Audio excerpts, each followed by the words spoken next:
Still entirely unprepared for how short that is. Hello, everyone, and welcome to Masks and Muses, our Dragon Age game here on Restless Barbarian Gaming. I'm your game master, Aloysius, here with all my lovely players tonight.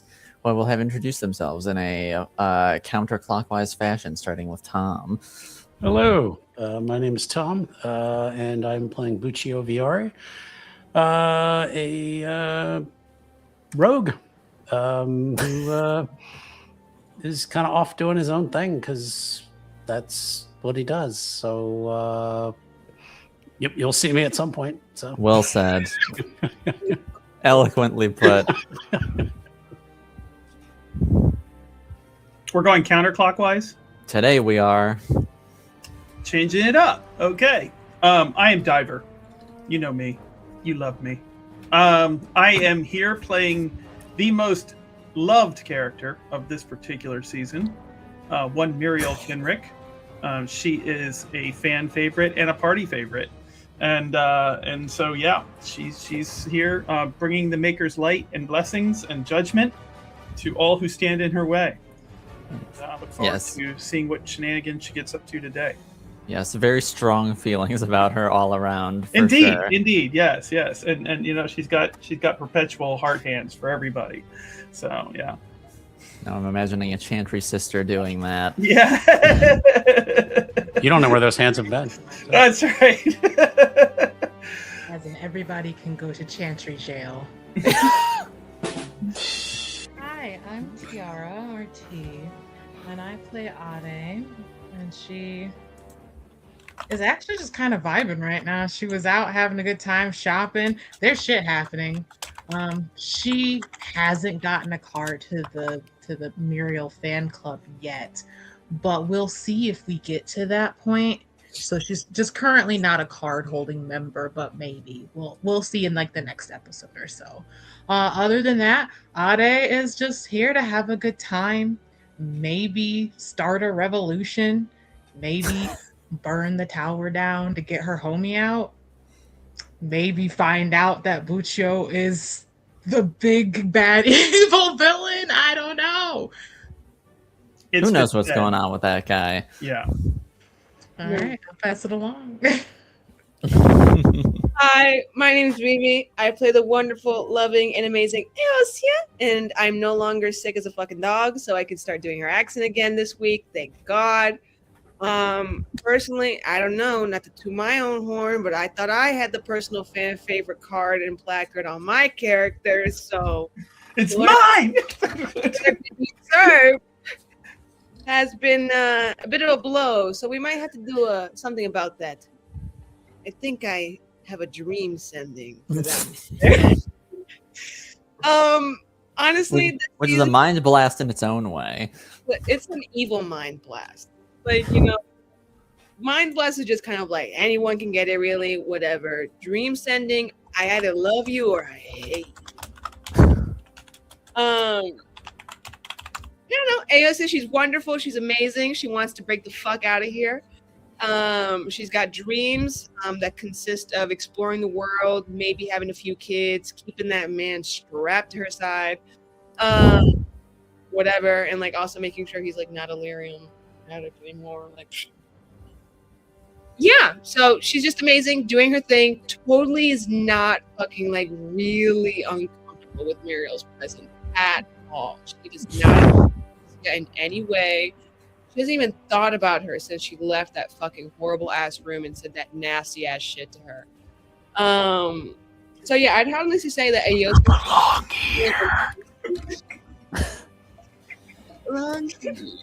what you do? But yeah, so I'm excited to see what turns today's episode takes because we never know where the fuck it's gonna go. Ain't that the truth? And it's been a couple weeks, so I know people have some making up to do. So no, wait. I have to ask. 2 weeks. Yes.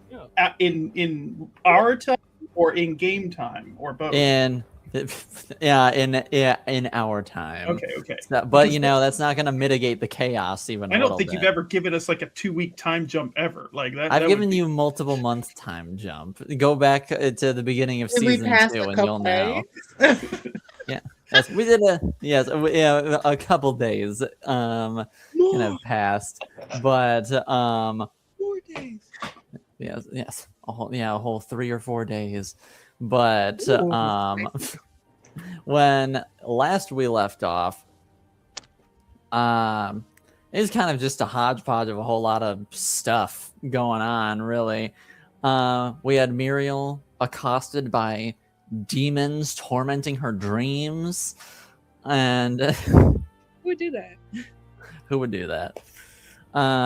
We had Aosia finding out some rather potentially life-altering information that she may or may not be taking some steps to enact in the relatively near future. We'll see on that front.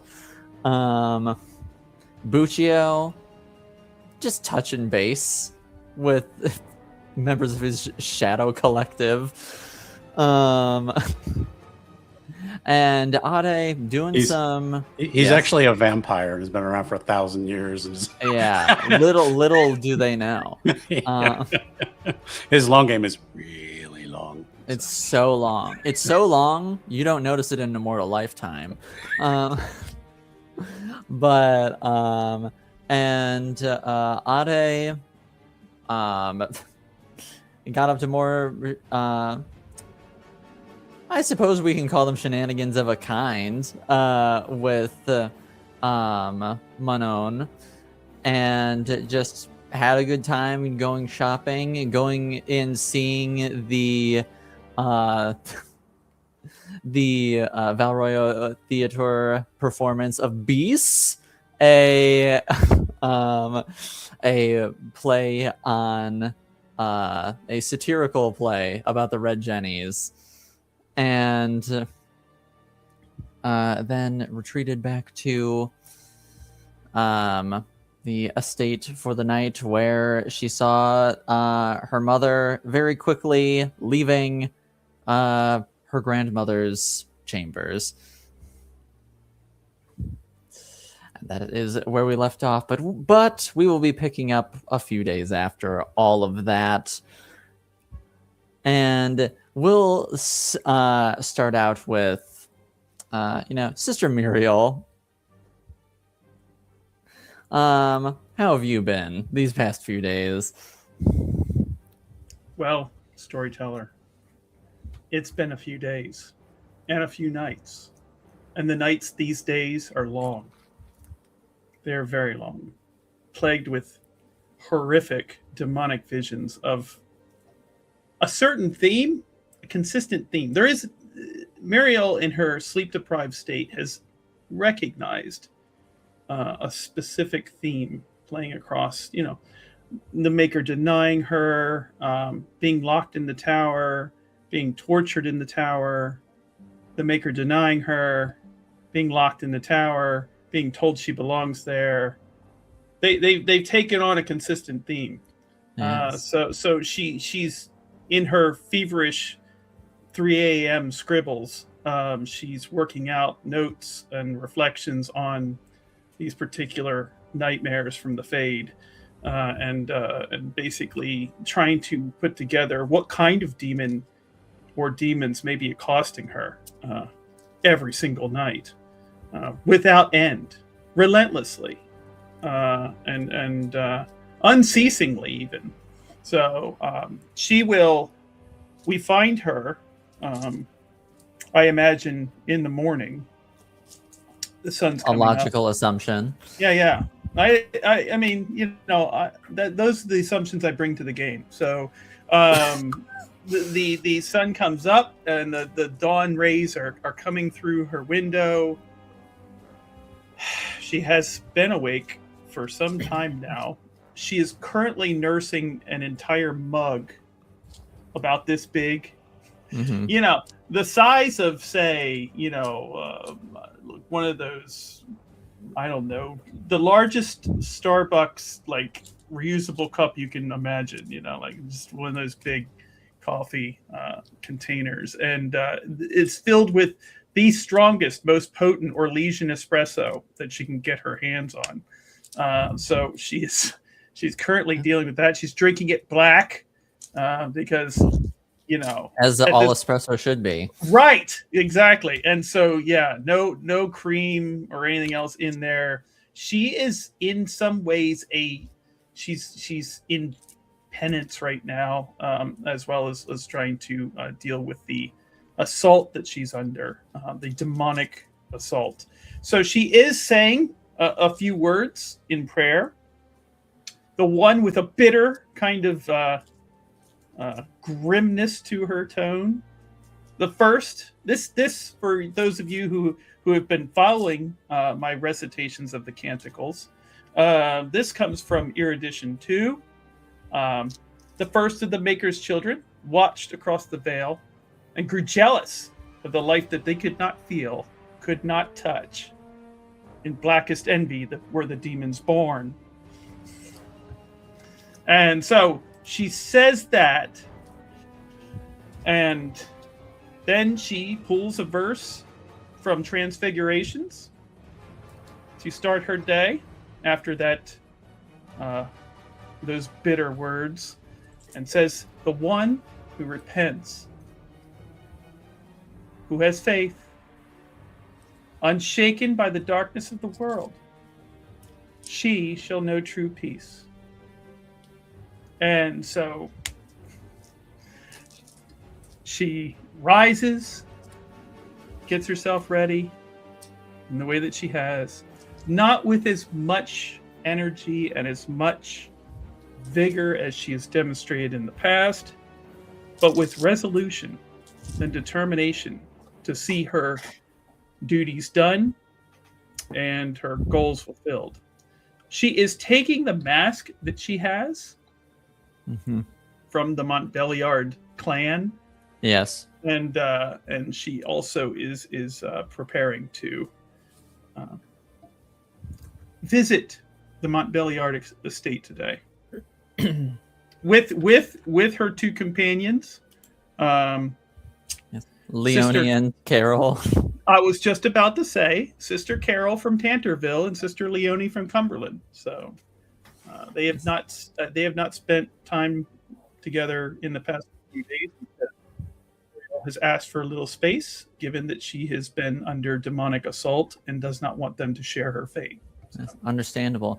And would you mind, as you're going to collect your entourage of Chantry sisters, making me a willpower roll? I certainly feel that that's appropriate, given what she's been through, and I shall do so. Give me just one moment, because I came, even though I was ready in character, I was not ready with my dice. So it happens to the best of us. I know, right? So I was actively pulling mine out as you were talking. I was like, oh, right, I have to do this. So all right, this is going to hit really hard on my desk here. So I don't have my little dice tray. That's one, that's two, that's three. Okay, so willpower. That is 17. 17. Quite good. Whoa, wait. Does self-discipline figure into this?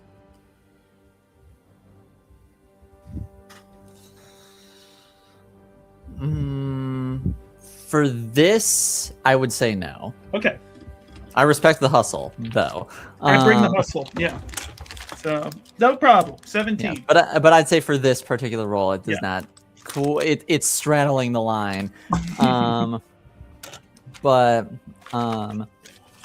you feel resolute in in your place in the world and your goal. You have a very specific goal in mind currently, finding out exactly what happened to Mr. Aiden Kincaid. But there is a slight like inkling that you just can't shake that these messages are sending you. And there's that tiny little voice in the back of your head of like being like, maybe they're right. Yeah. And you just can barely, it's there, and you're doing your best to ignore it, but it is It's there. a nagging whisper. Yeah. It is a nagging whisper, all the same. Yeah.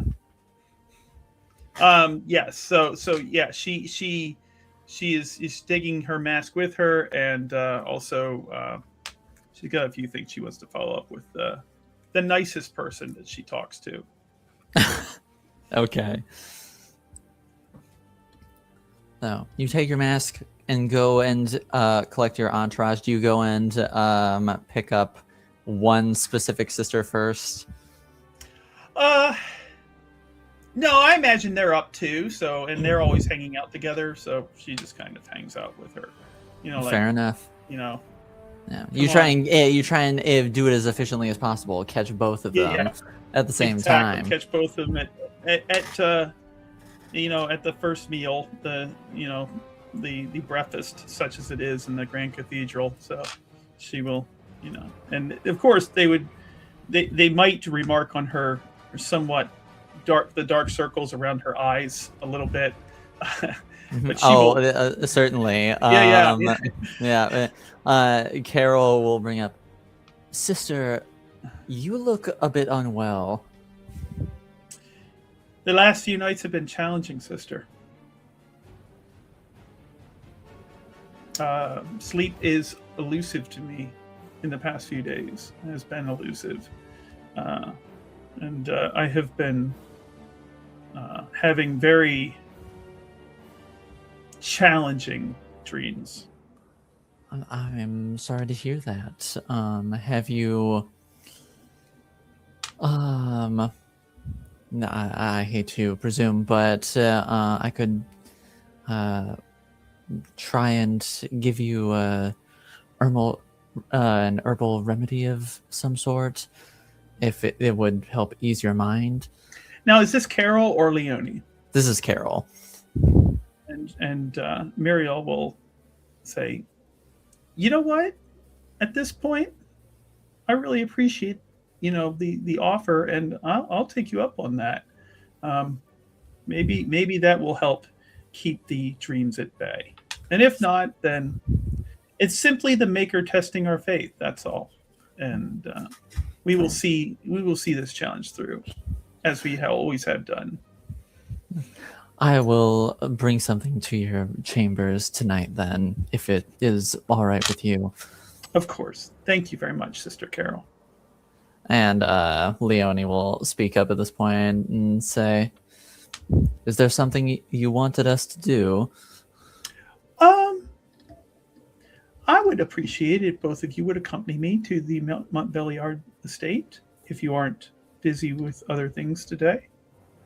Both of them sort of give a glance to the other. And Carol speaks up and says, I got the impression that we weren't the most welcome when we left there before. I think that your impression isn't too far off the mark. And then she's going to hold up a mask. But I got a mask this time. And she's going to wink. and they will look at each other once again and say,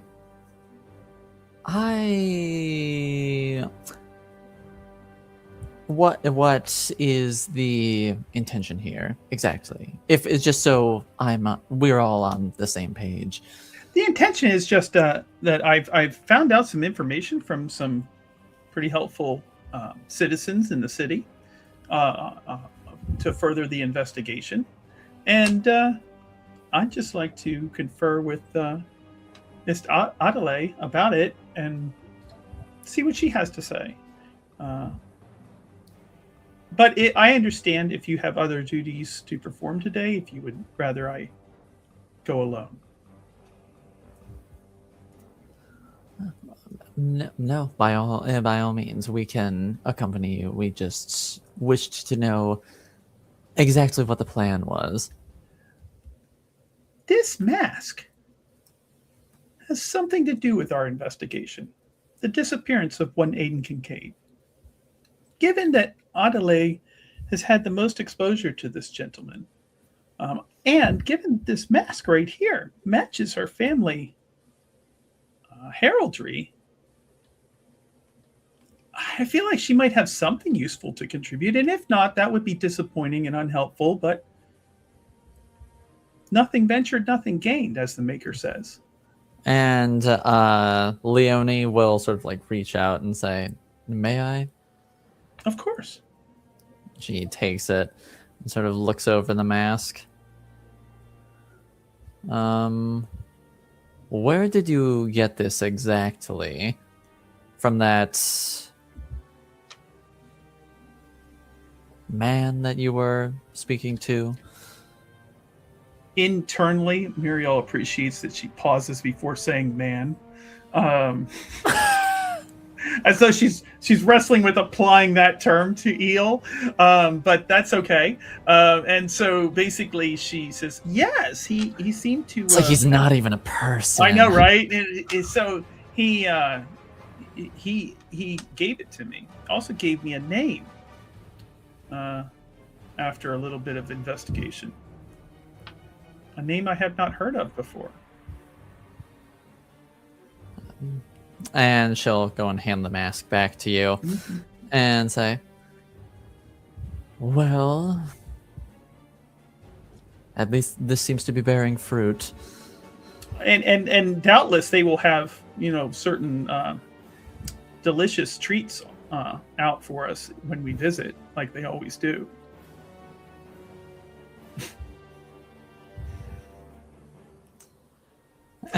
and the two of them will see it, but like there was a comment in our comments right here. The kitchen is closed. Well, damn. And the two of them sort of like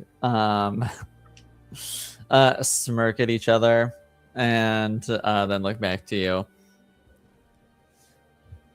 Unless, of course, sisters, you have perhaps a better suggestion for what we might do with our day.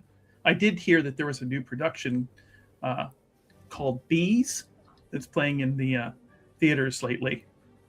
And Leonie will say, "Seems like an odd thing to be portraying at the theater, but it's the nuances of Orlesian theater are still a little lost on me, I must admit." I admit I'm new to it too, but from the word on the street, it's rave reviews for this new production of Bees. So I don't know. Perhaps it's either that or, and she'll lean in close without, lower her voice and go, "Without telling anyone, maybe we might get a couple tickets into Fuchsia Fran Fantasy." And both of their eyes just go wide. And Carol sort of like composes herself and says, "Perhaps we should stick with your initial goal. At least see how it goes." Sounds good to me. Are you ready to go? Or do you need more time? We should be good if you are, sister. No time like the present, right? Let us be off then, with Androsti's blessing.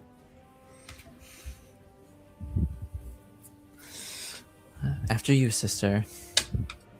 And leading her group of mean girls, she is going to make her way to the Montbéliard estate. Sounds good. And speaking of, meanwhile, at the Montbéliard estate, what are things looking at over on that end? Family's gone. The whole family's gone. Whole family's gone. We went to the chantry for service. Ain't that just the way? I don't actually know what day it is, but I don't know. What time of the day is it again? It's like It's like we'll say like mid-morning. okay. It's mid-morning. Is my uncle back yet? I would say at this point, yes, he is back. Alrighty, then probably I imagine that we are all like just kind of having breakfast at this point in time, and probably like Manon is telling him about the musical. Yeah. For the past like several days, she has not been able to shut up about the production of bees. And every time he's just like, "Ah, yes, I remember you mentioned this." She's like, "No, you don't understand." It's like, you don't understand, Papa. You don't get it. I feel like maybe also over the past few days we've been listening to Manon essentially say like, "I want to learn how to do acrobatics that, and I'm gonna start practicing." And it's kind of like a, "Oh my God, we have to get her like an actual teacher before she breaks her neck and dies." Yeah. I'd say you haven't caught her in the act, but you've definitely caught her looking at the exterior of the estate, and is sort of doing what every person who's played Assassin's Creed has done, and look for all the possible handholds as if Oh you could my climb the God. building. You've not seen her attempt to climb it, but you have seen her surveying it, being like, "I can do that," just like they did in the play.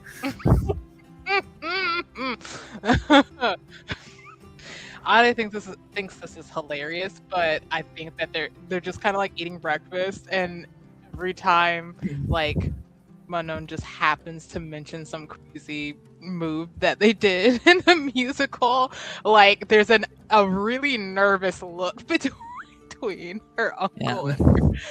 Yeah, and she's just like, yeah, and when she climbed to the top of the building and then threw like 3 knives at one guy and just killed him.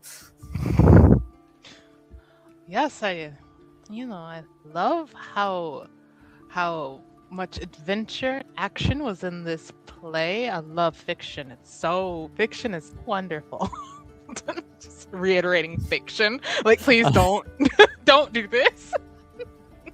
It's like, don't throw Please don't 3 try random... this at home. They literally said at the beginning and end of the musical, please don't try this at home. They're like, please don't throw knives at the servants.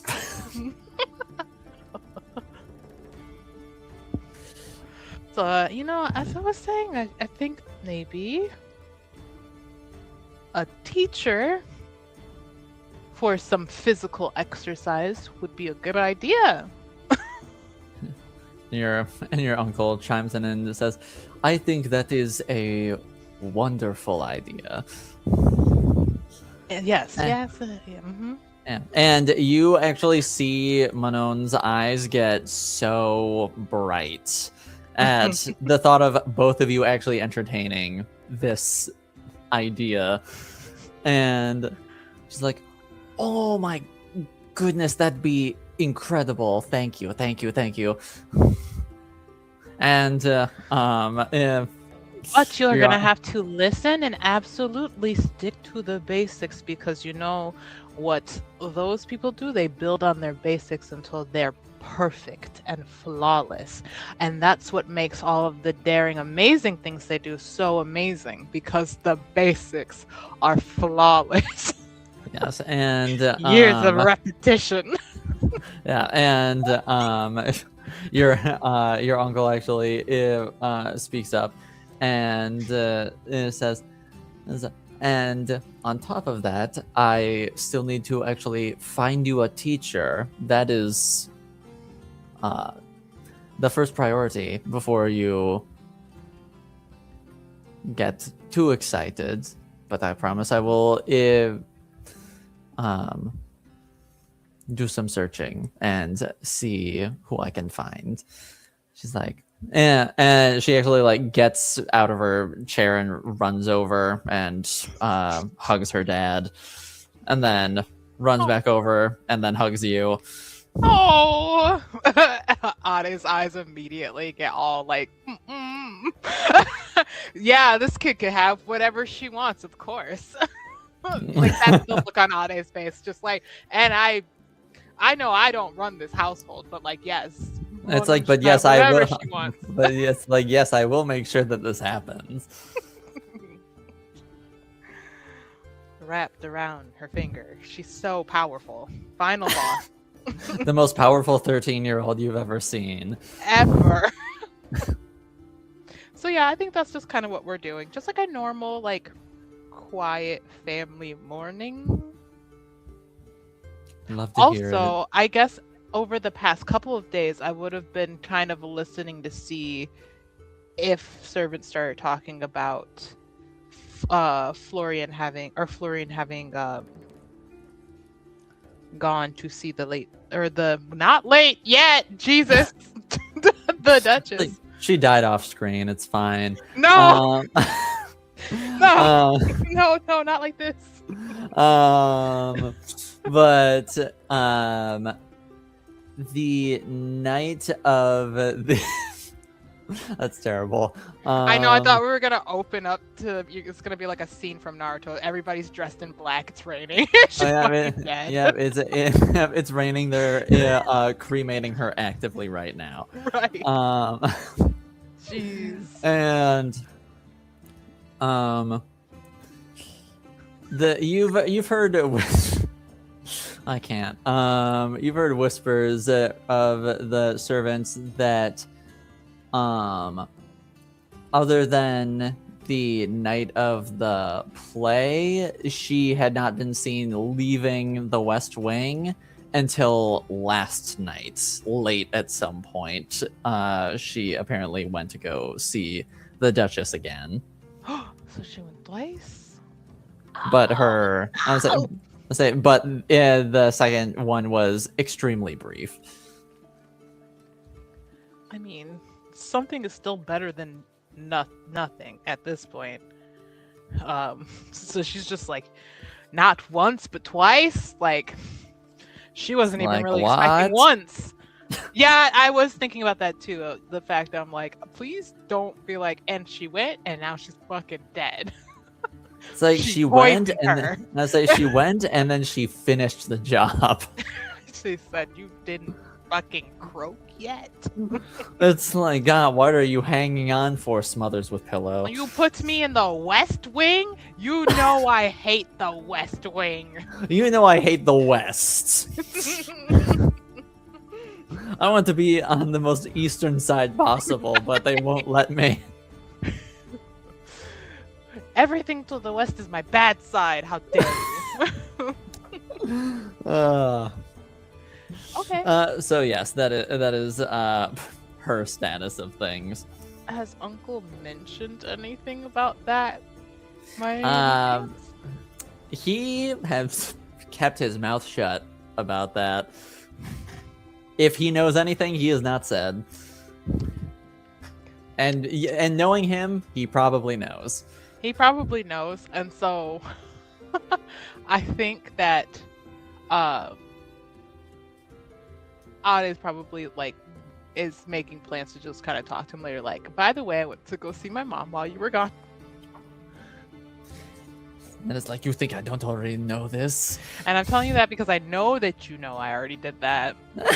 But I know that you only found out probably recently because Malone's really good at getting behind the servants' backs. Really good. Yeah, it's like, I need to change that. We're most definitely missing about 80% of the shit she's doing in the house. It's like, you do not know. I don't know what she gets up to in those walls. I've seen some of the stuff in the walls, but she found some things that I'm like, what in the world is happening? So anyways, your daughter is very talented.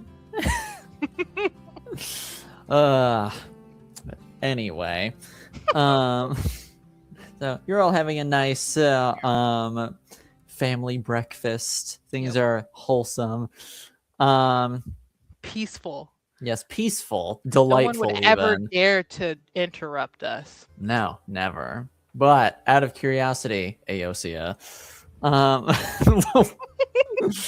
what are your plans for this morning? You know, that's really awkward because I was out here like, yeah, who's gonna interrupt breakfast? It might be me, actually. It might be me. You know what?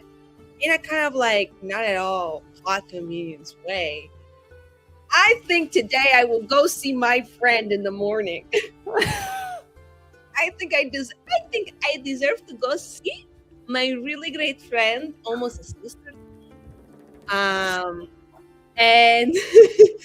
I'm going to, go.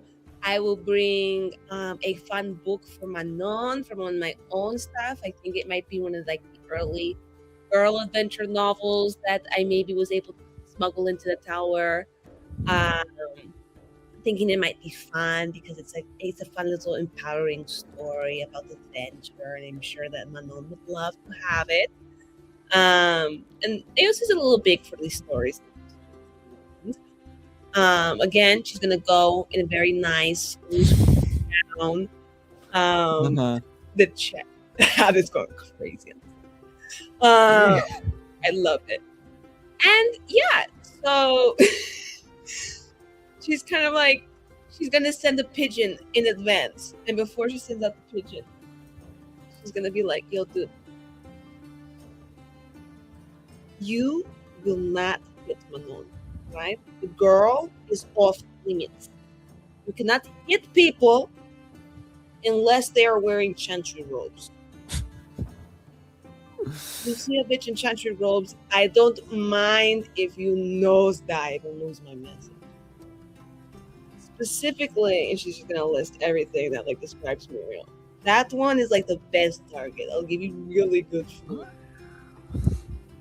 But you're gonna go deliver this sweet one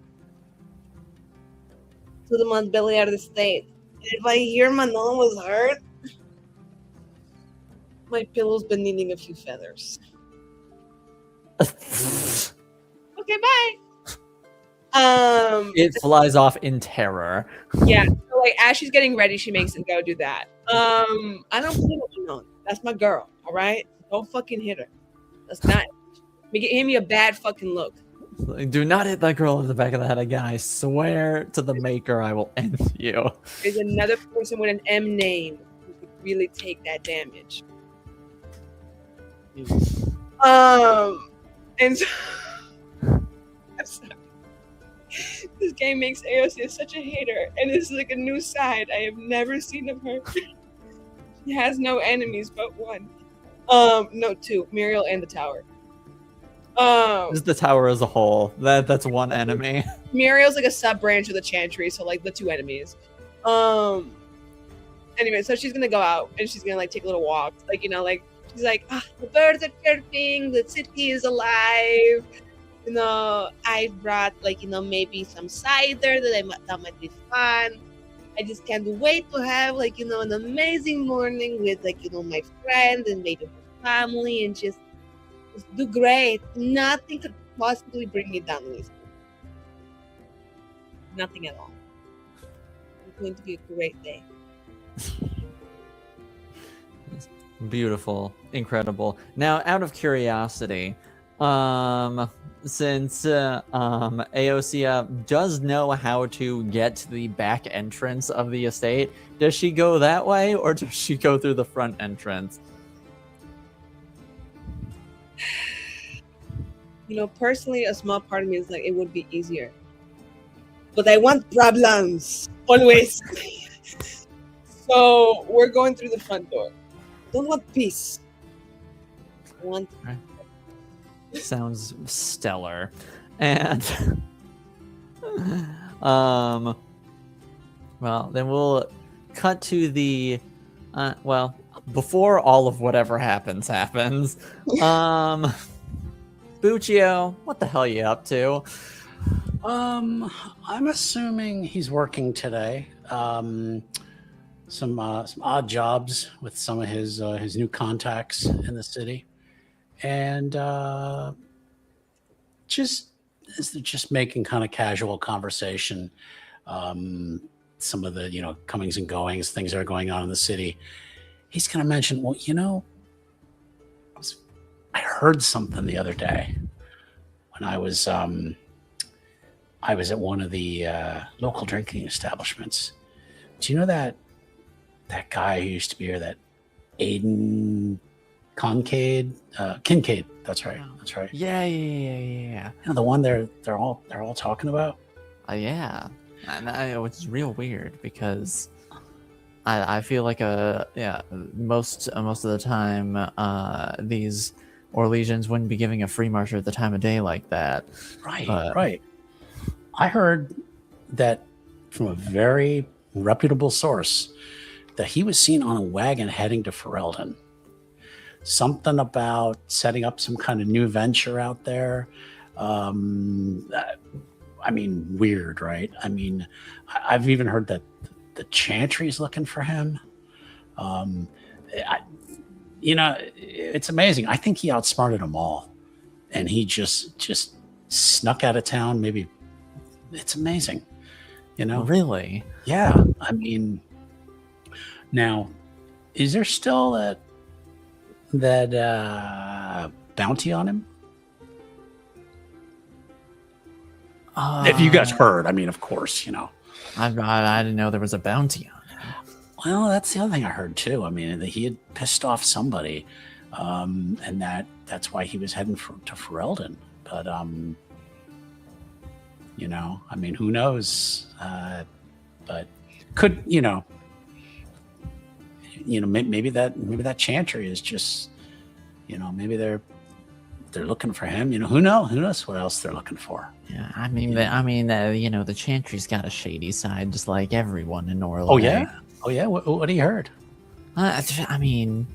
Nobody's that pure, and Yeah, they say like, I only know so much, but like Divine Victoria, or not Divine Victoria. That's the next one who doesn't exist yet. Divine Justinia the Fifth.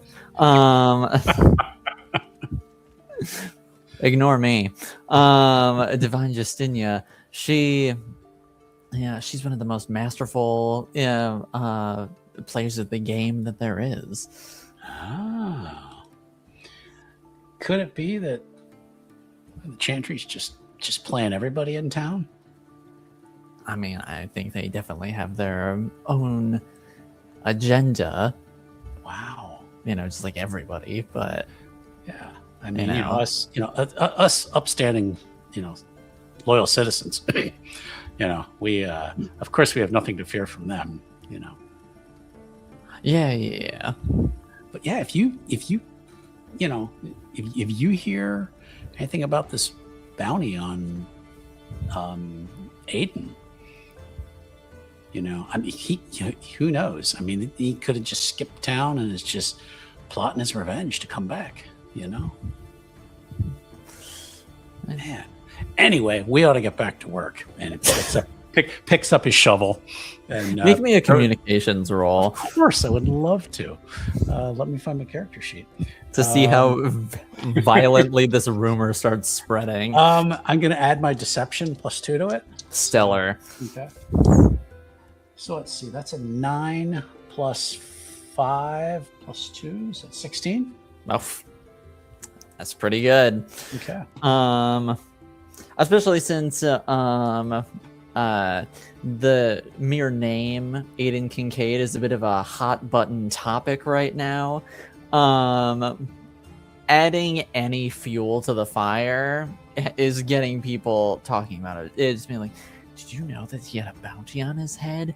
Oh, I heard he was making a break for Ferelden, and just slowly disseminating this information. And he's just going to spend the rest of the afternoon as he goes to lunch, just listening to people, and seeing if he hears it come up, and so.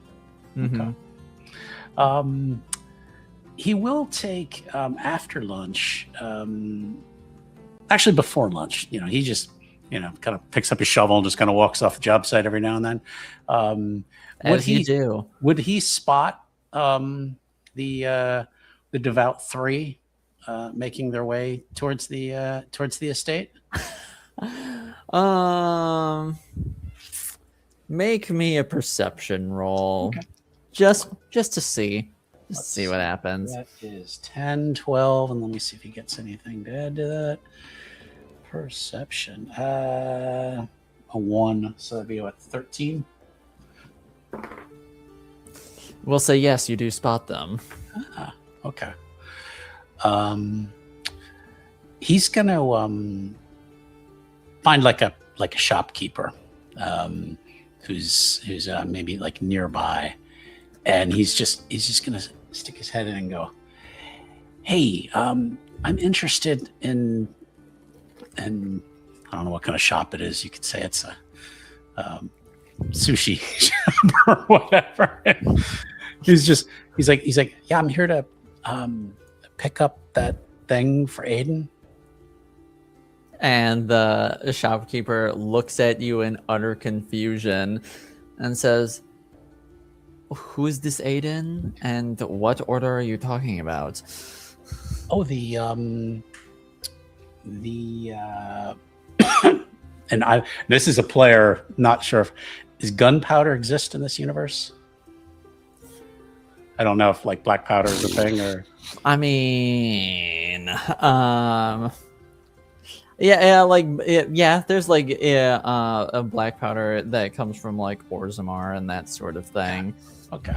And he's just gonna kind of lean. He's like, the black powder that is coming in, that for that thing. And then he's gonna make this look around like, oh wait, maybe this is the wrong shop. I don't think Aiden would have come to talk to you about that. I mean, with the chantry looking for him. And he's like, my mistake. And he's just gonna back up and leave. And just looks at you in utter confusion as you vacate the premises. Just hoping that people talk.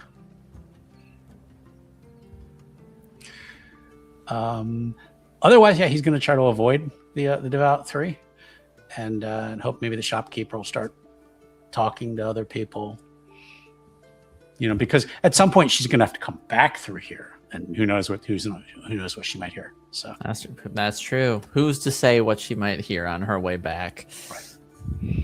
And he has to get back to work. So yes, very important. He's got to work on those guns. No. Guns? No. He's got his shovel. He's digging ditches. So. Okay. Lots of things to bury. I mean, lots of yeah. things need to be done. So, but yeah, that's about all he's got planned for the moment. So, all right. And speaking of the Holy Trinity, Muriel, Leonie, and Carol eventually make their way to the exterior of the Montbelliard estate, and the two guards stationed out front immediately eye you with suspicion. Gentlemen,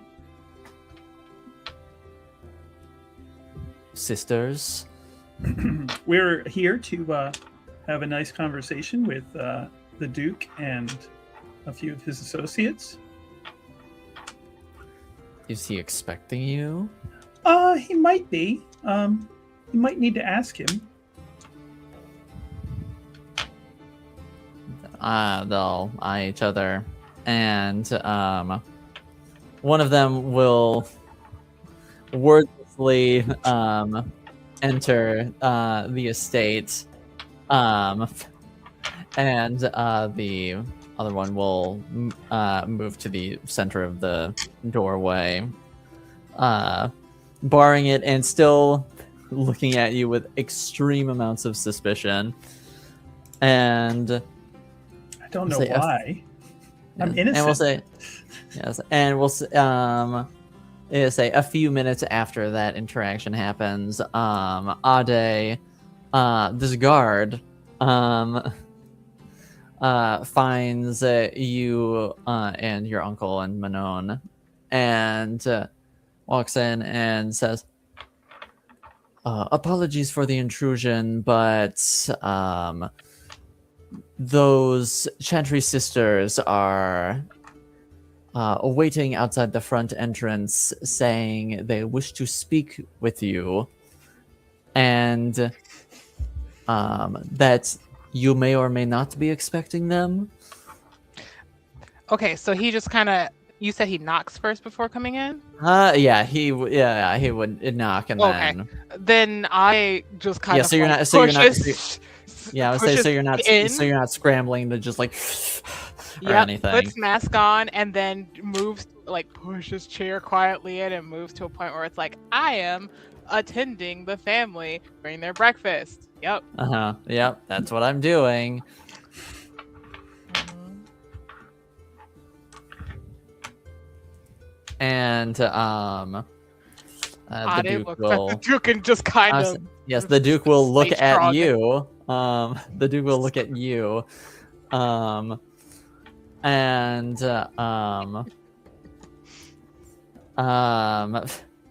then look back to the guard and says, "Thank you. Please, let them in and have one of the servants put them up in the waiting parlor to until we can get to them properly." And guard will bow and say, "Yes, sir," and leave the room. The door closes and the steps recede. Others just like, I have no idea why they are here. I literally went to a musical. Well, I think we both have a decent idea as to what exactly it is they're here for, but also, isn't this harassment?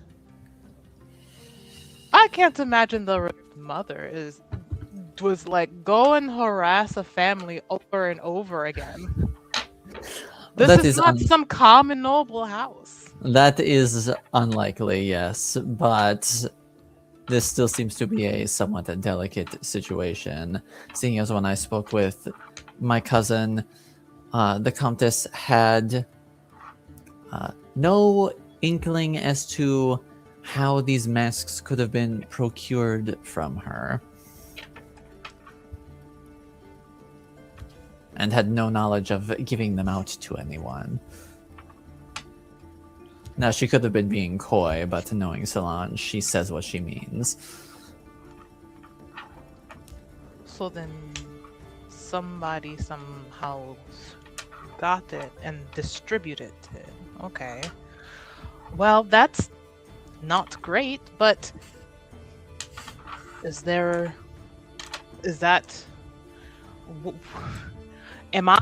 should I go and speak with her again? And Ade has never shrunken from like Ade has never like stopped from like going to. She does that, whatever. She is all about that. She does her job. It's very clear that she's like, I don't want to talk. I don't want to talk to her.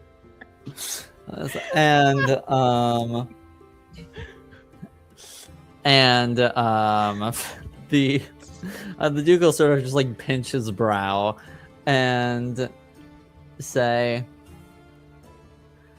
I would appreciate it, seeing as you have spoken with her previously and she seems to have some sort of rapport with you, to whatever extent that may be.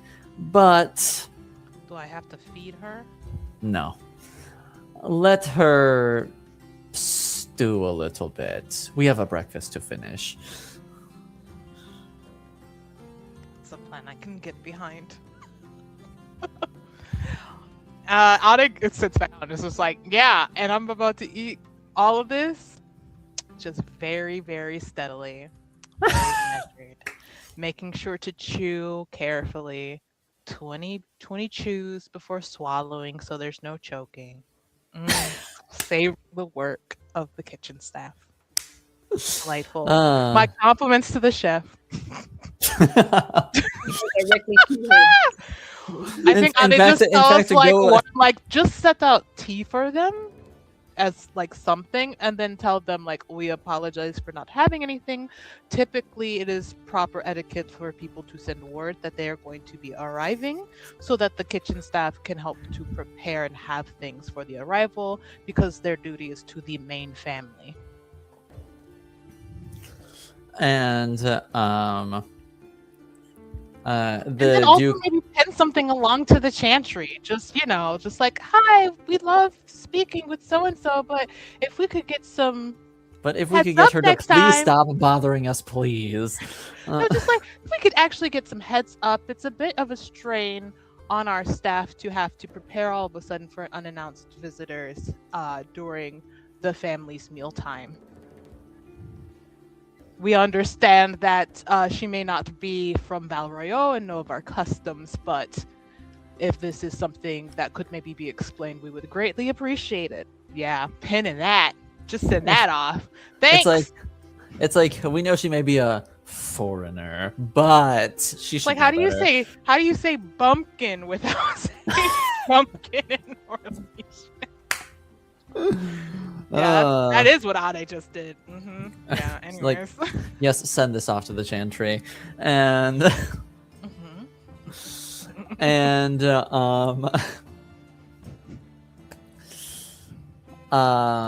as you all are waiting outside, Sister Muriel, the guard comes back after about 10 minutes or so, and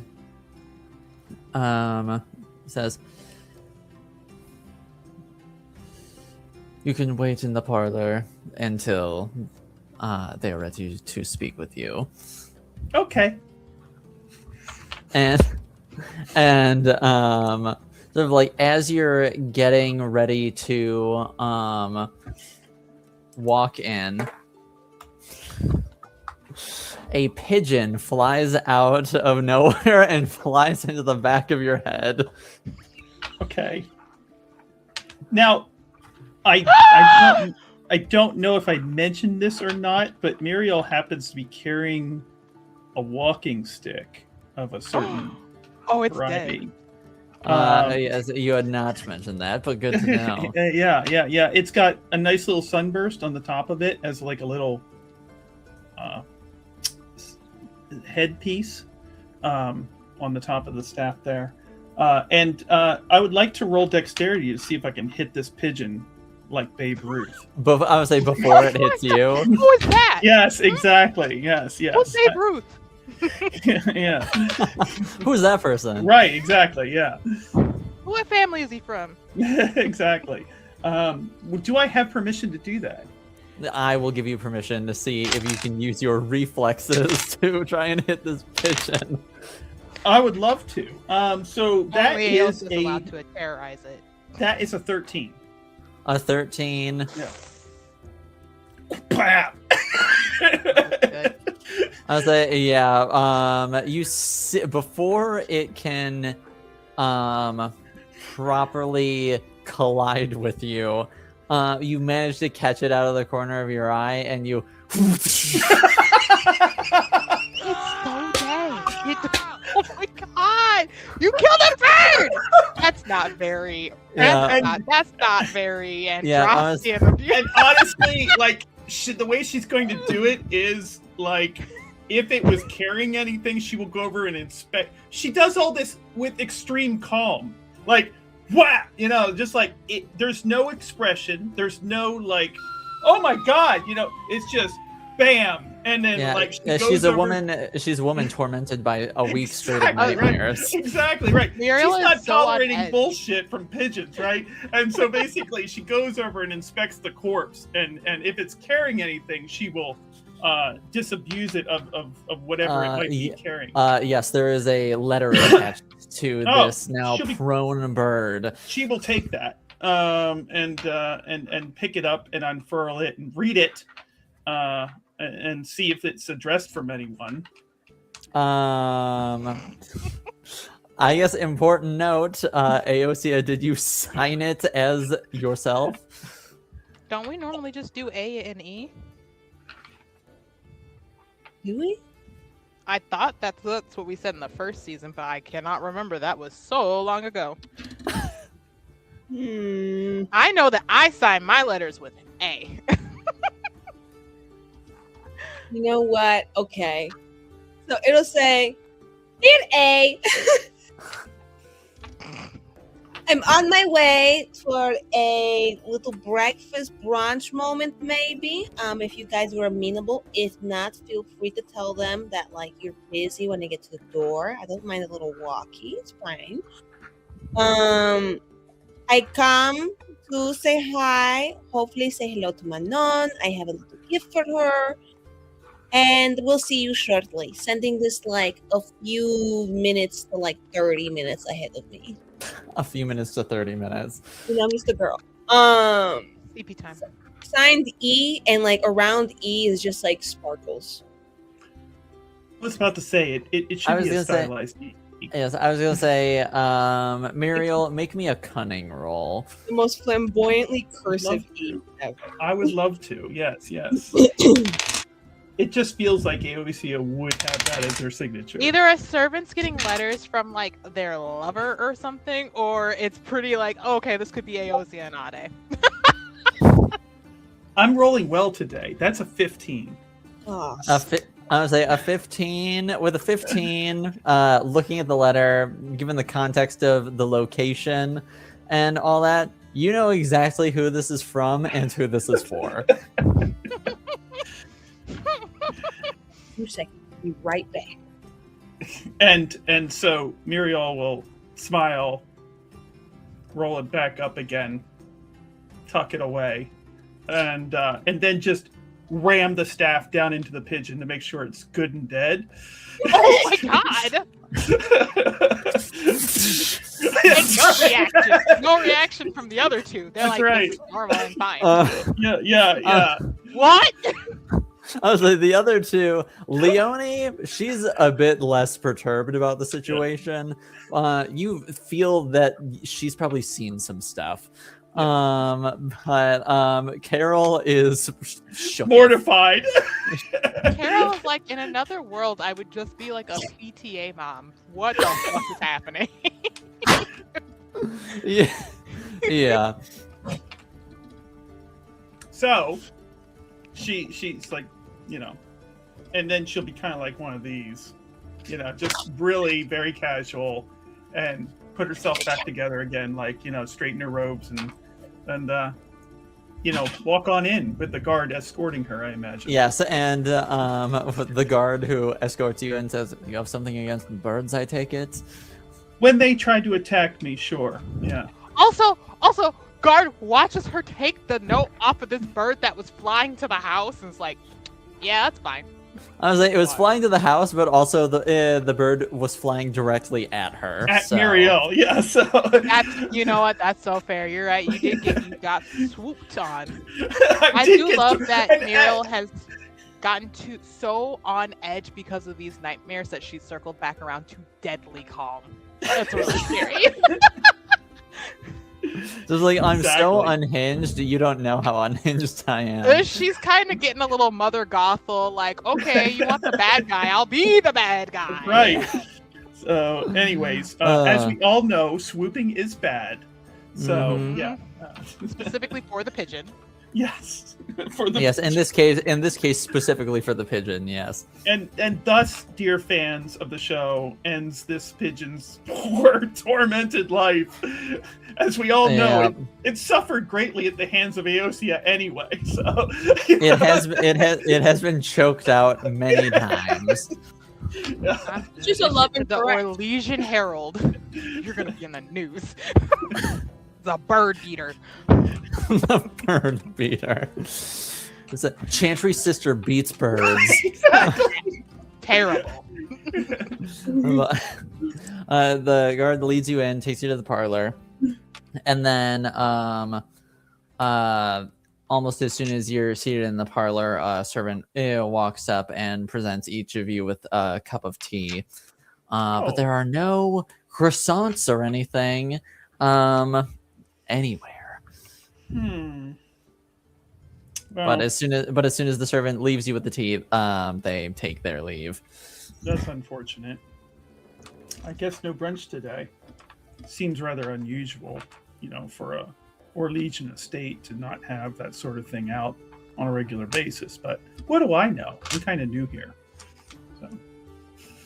That attendant should be like, well, you shouldn't have. But not during breakfast. Maybe there would have been food. Yeah, because they gotta actually worry about the people who live here. Yeah, so maybe you should have worried about coming at a later time. and I'm not there. Anyway. No, not yet. You're not. But we'll say about another 10-ish minutes after you've been in the parlor, Aosia. You come upon the Montbelliard estate. And a dead pigeon. We'll get there. Is it clean or is my pigeon still there? It has been cleaned up. There is no pigeon there now. The corpse has been removed. I walk in kind of like, oh, hello. Yes, the guards immediately move for you because they're like, "Oh, you're chill." They like you. Know you. Yeah. They're looking like it today. Your armor's really shining. And are those my shoes? I think my shoes. They don't really know what to say.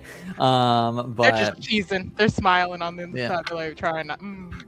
No, or not. They look strapping. Okay, you guys look great. Really great representatives of belly art on the face value. Really, really stand a little straighter.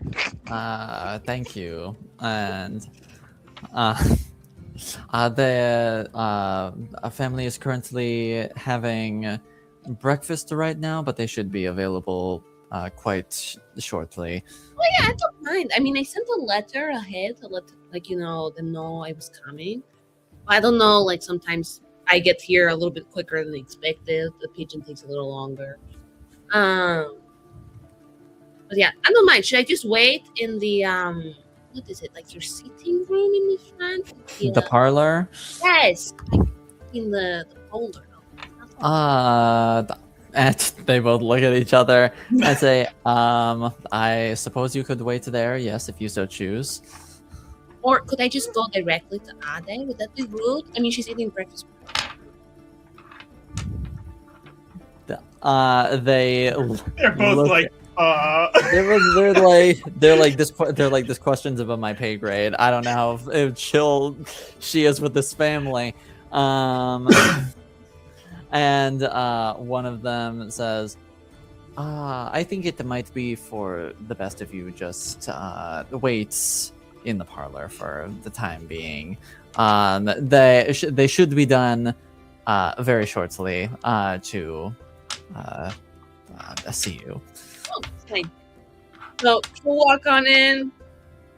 Happy as can be. Peaceful. Happy.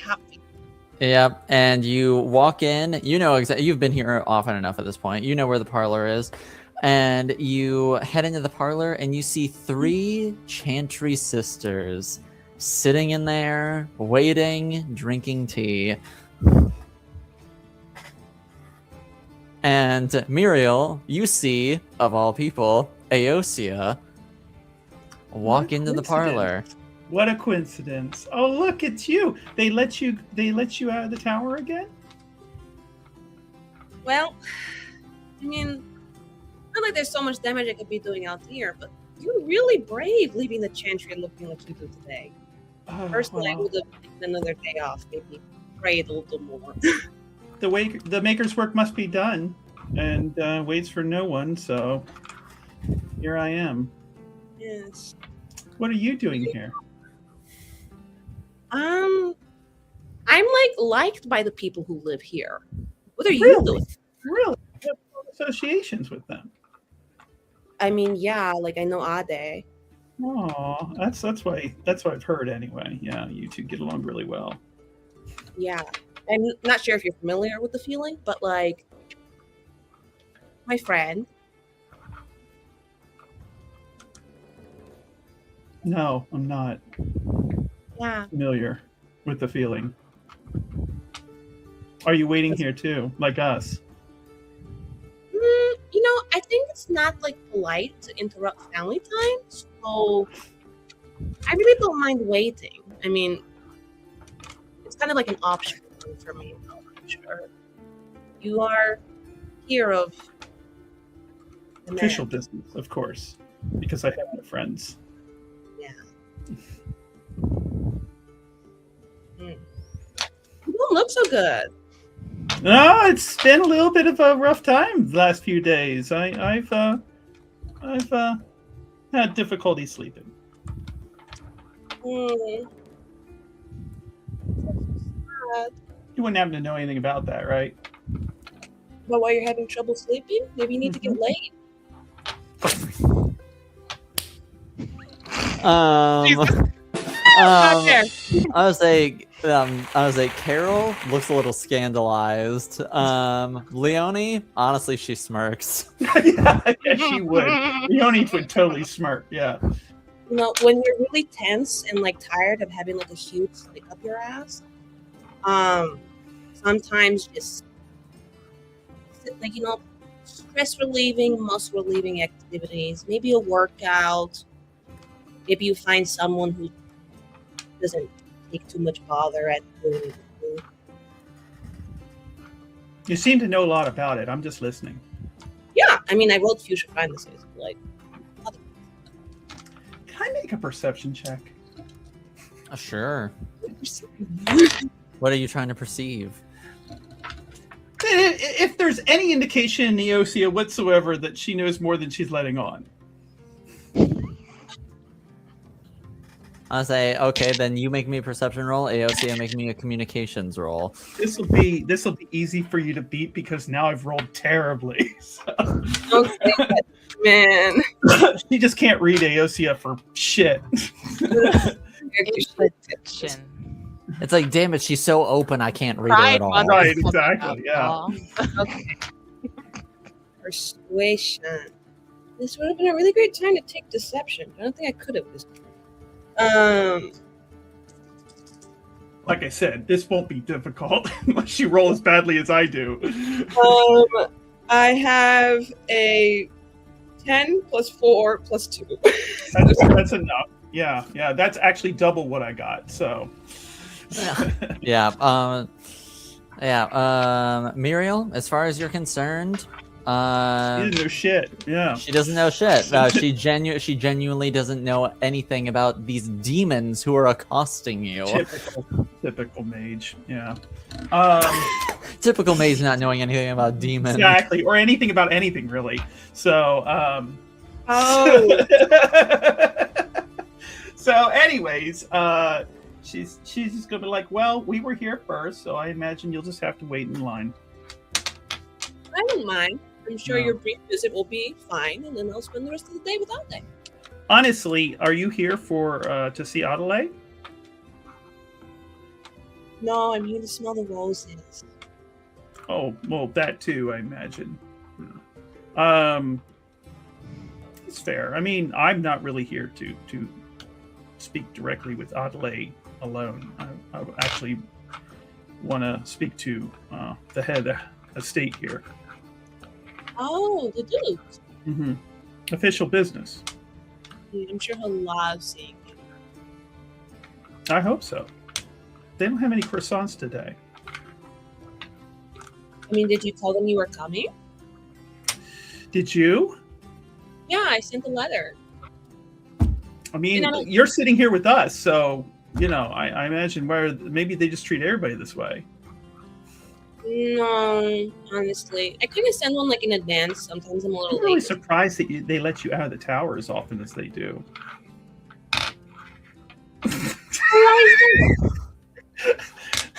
Huh?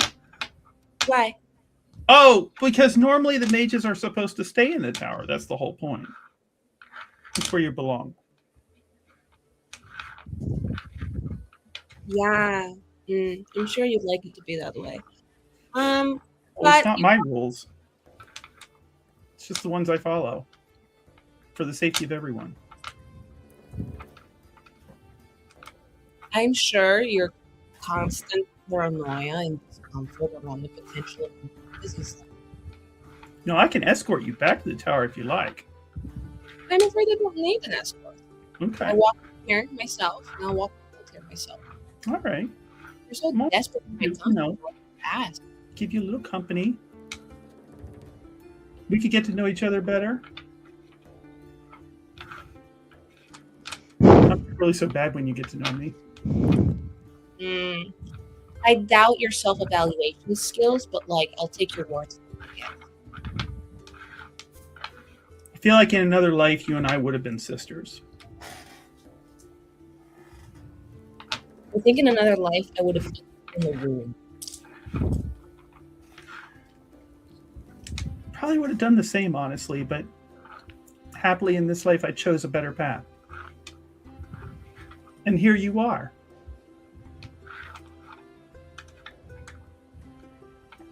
So it's just a casual visit then. I'm here on business. You just kind of popping by for what? You know, tea, gossip. And as if on cue, a servant shows up with a cup of tea for Aosia. Oh, thank you, darling. Appreciate it. And a crumpet? Oh, do I get Joking. No, just the I'm not tea. joking. I'm not joking.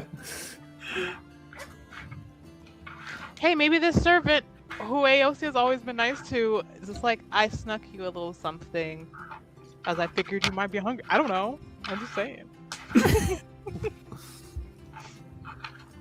So the atmosphere is totally tense here. I can't imagine the conversation going on much longer. Yeah, and it's very tense You don't as want that here in the Montbelliard estate. yes, as the servant heads back and makes her way to the dining hall, and knocks on the door. And You're about to have murders in the parlor. it's like you're about to have a dead Chandri sisters and maybe a dead mage. I don't know.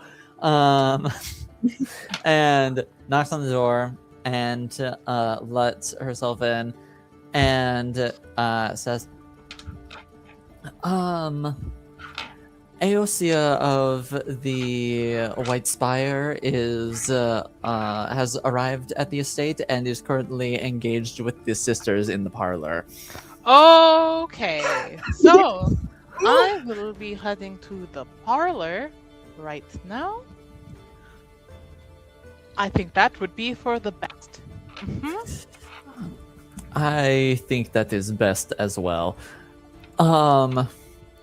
If the sisters do insist on speaking with me, then send them to my office. But please try to get out of them what you can.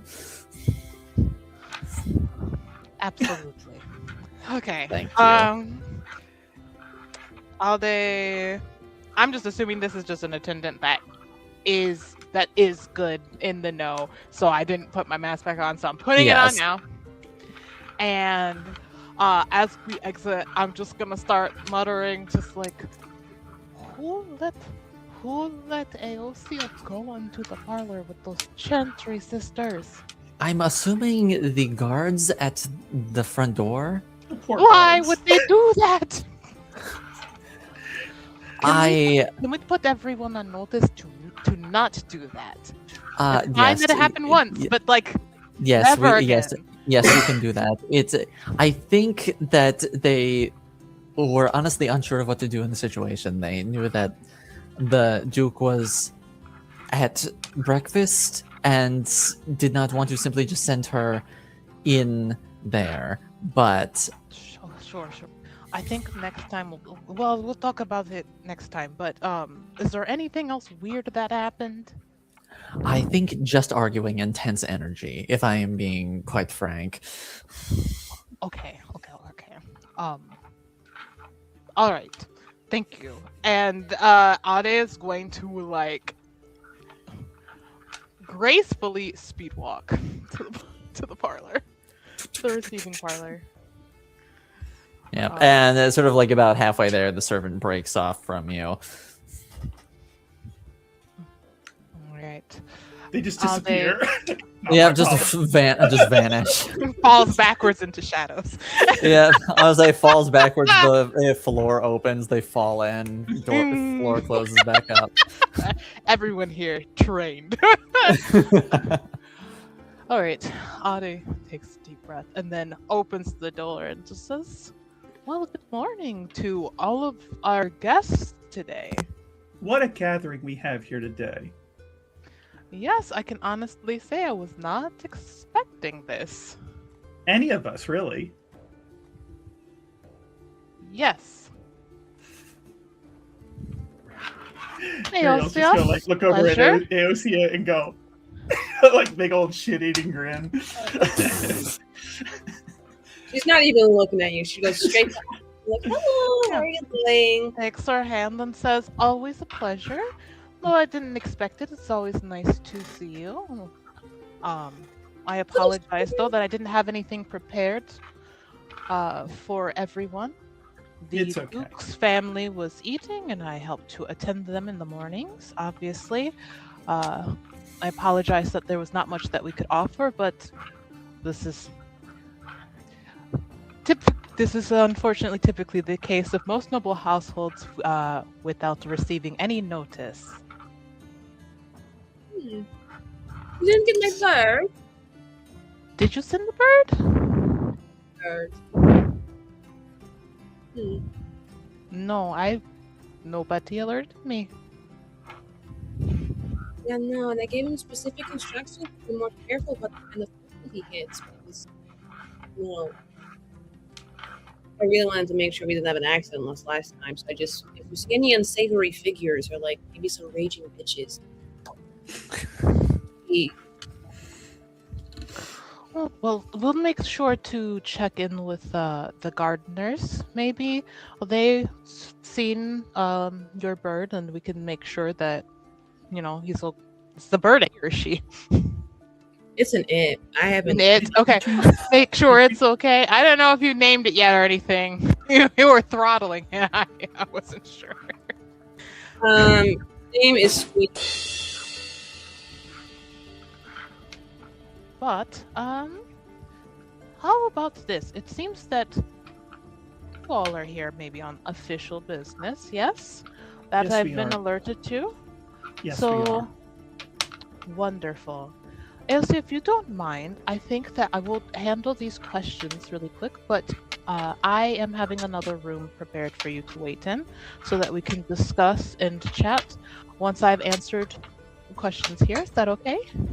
That's totally fine. I know you were not expecting these people to knock on the door again after you had answered all their questions and, go through their investigation. It might be a little bit rough. But, like, I'm totally patient and, like, really flexible. The Maker does value grace and patience in all his creations, doesn't he?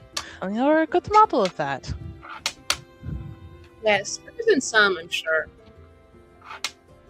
I think that Ade will go to the door and kind of peek out, gesture to another attendant, and whisper something.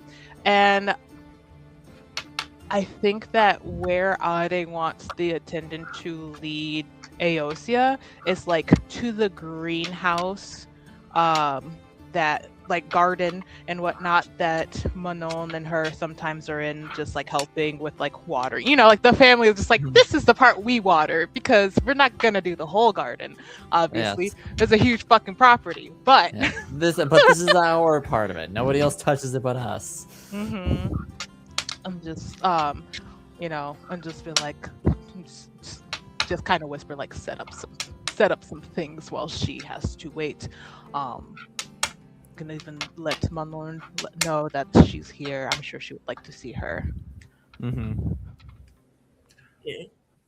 And And let Manon know that if she would like to show Eosia around some interesting places, that is also fine. Again, this is all whispered. And Yes. by that, it is very much like hinting that Manon can show Eosia some of this secret hidden passages in a wall in case they want to eavesdrop. Okay. I had a feeling that's where that was going. Just nods, heads off. All right. And then, yeah, and she's the attendant take Eosia as well, because Yes. so before I head out, I'll just pause at the door and be like, I hope you have a wonderful chat, Ade, Miss Ariel. And honestly, Miss Ariel, you should be a little bit more careful. I've heard that, like, when people, like, are really rude and, like, just... From what I understand of the Maker's teaching, you're supposed to, like, spread light. And if you, like, allow your dark, wretched aura to infect the world, like, you might find that it stays with you and that you belong there. I'll take your advice into consideration, sweet, sweet Eosia. I'm sure you will. May you walk in the Maker's light. May you work in every semblance of light. Now what? All right. And this is the first thing in the morning. What? Hello. And she Hello. will come and walk in. She'll close the door and she'll sit down across from them. We probably won't take up too much of your time. I actually would like to speak with the Duke. Yes, I've been made aware of that. I could ask you to please take a seat. I need to know the reason for your coming to the estate as is proper protocol, and then I can alert the Duke to your questions, and he might be willing to meet with you if he has a moment. Without saying anything, Muriel takes out the mask and puts it on. With a smile. and puts it on. Yeah. Now, I would like to speak with the Duke. Where did you find that? That's a How did great you get question. your hands on that? I would like to That's speak a to the mask Duke that about. belongs That- to the that Pooch is- family. Exactly. And I would like to speak with the Duke about this matter. Right. Sure. I think it concerns him. But- honestly, I think it's a matter of great concern for the Duke. I'm sure he would also like to know, which is why I am asking as his personal attendant, how did you come about the mask so that I can also infer this information to him? It was given to me. It was given to you. It was Okay. by interested parties. And are you at leisure to say who these interested parties were? Unfortunately, I am not. This is Chantry. Because what I feel like I'm looking at is something that was probably illegally gotten.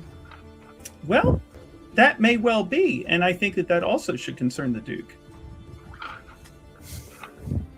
But you see, again, I am also well within my right to ask questions as a personal attendant to the Duke. Certainly. This is proper protocol. But I think this is So- above your pay grade. I don't think so. Okay. Well, I can easily go back to the Chantry then, and the Grand Cathedral, You could, and let them Along know with the that- letter that has been sent to the revered mother, you surely could. Yes, yes. Well, what letter is that? Oh, you'll find out. Oh, okay. Well, I want you to know that this visit has the revered mother's blessing. That's fine. Okay. Adelaide, I like you, but I would really like to speak with the Duke about this. You are welcome to attend such a meeting if you would like. But I feel that this is in his best interest to find out from me and help answer my questions. I'm doing this for you. You're doing this for me. This estate, to be proper about it. In the interest of this What estate. exactly are you doing for this? Well, I think he would curious care as to- if these were, and she takes it off again, if these were being distributed all over the city. Yes, which, so that he is willing to meet with you, I am asking you to clarify more information. You have to understand you are here on official business, and that's fine. However, the Duke is also a Duke, and there are proper protocols that everyone is expected to adhere by. And I am very, very certain that the revered mother has probably made this clear. This is how things work in Val Royeaux. So What this is not me protocols- trying to be rude to you. This You'll is have me to. saying, You'll have to pardon me. I'm new to That is the rules of Val Royeaux. So let me clarify my position. I'm here on official business on the Duke in the Duke's best interest about this matter of these masks that are tied into my investigation. Sure, but you have also arrived at the estate unannounced. You did not send any information to the estate saying that you would be visiting, so that I we did would mean to do that. you I properly. did actually have that sent. I don't know where it went. These messages sometimes get waylaid, you know. Did she send a letter to the Duke? Because I feel like Ade would have heard. No, she's lying about it. But I'm happy to Exactly. roll a deception roll, but she's lying about it. But yeah.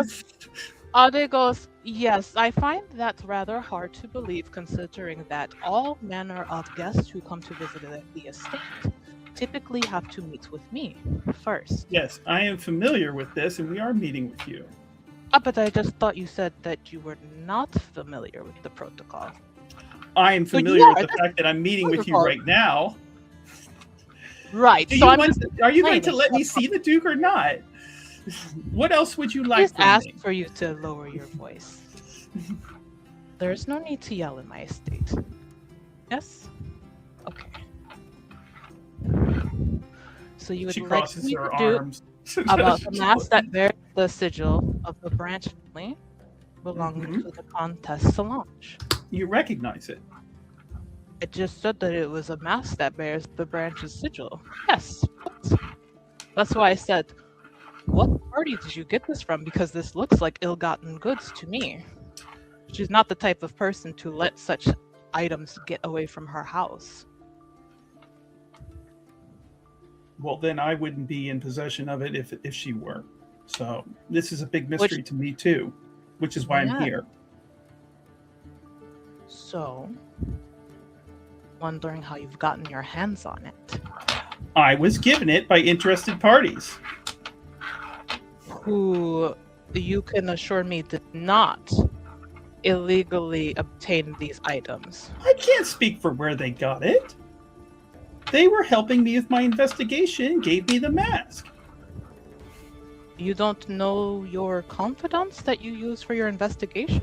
I'm afraid that I don't know the secret doings and the daily work and business of every person in this city. Oh my. No. Okay. Well, please wait here. I will go let the Duke know what I've found out from this conversation. That is quite concerning, and he will be very interested to hear. I trust he will be. And then Ade is going to get up and leave the room. And she's like, I can't wait for us to form a letter eviscerating her. Because what do you mean you're using parties to help your investigation and you don't know their background or anything that they're doing and how they went about getting it? Didn't verify validity of your source? That's not good. So anyways, Ade goes to the Duke's study. And she relays all of this. And your uncle sort of just gives like a... I see. Isn't it very interesting that she would have the revered mother's blessing, but she cannot verify any of the validity or trustworthiness of any of her sources, and said that from her own mouth? Yes, well, I would assume that means that her sources are less than savory and less than above board. which I think is grounds for a formal complaint. Potentially, yes. I suppose we'll see what she has to say for herself and just exactly how the rest of this conversation goes, but it is not off to a strong start. Not. Would you like me to be present for the conversation? Well, I am tempted to say yes.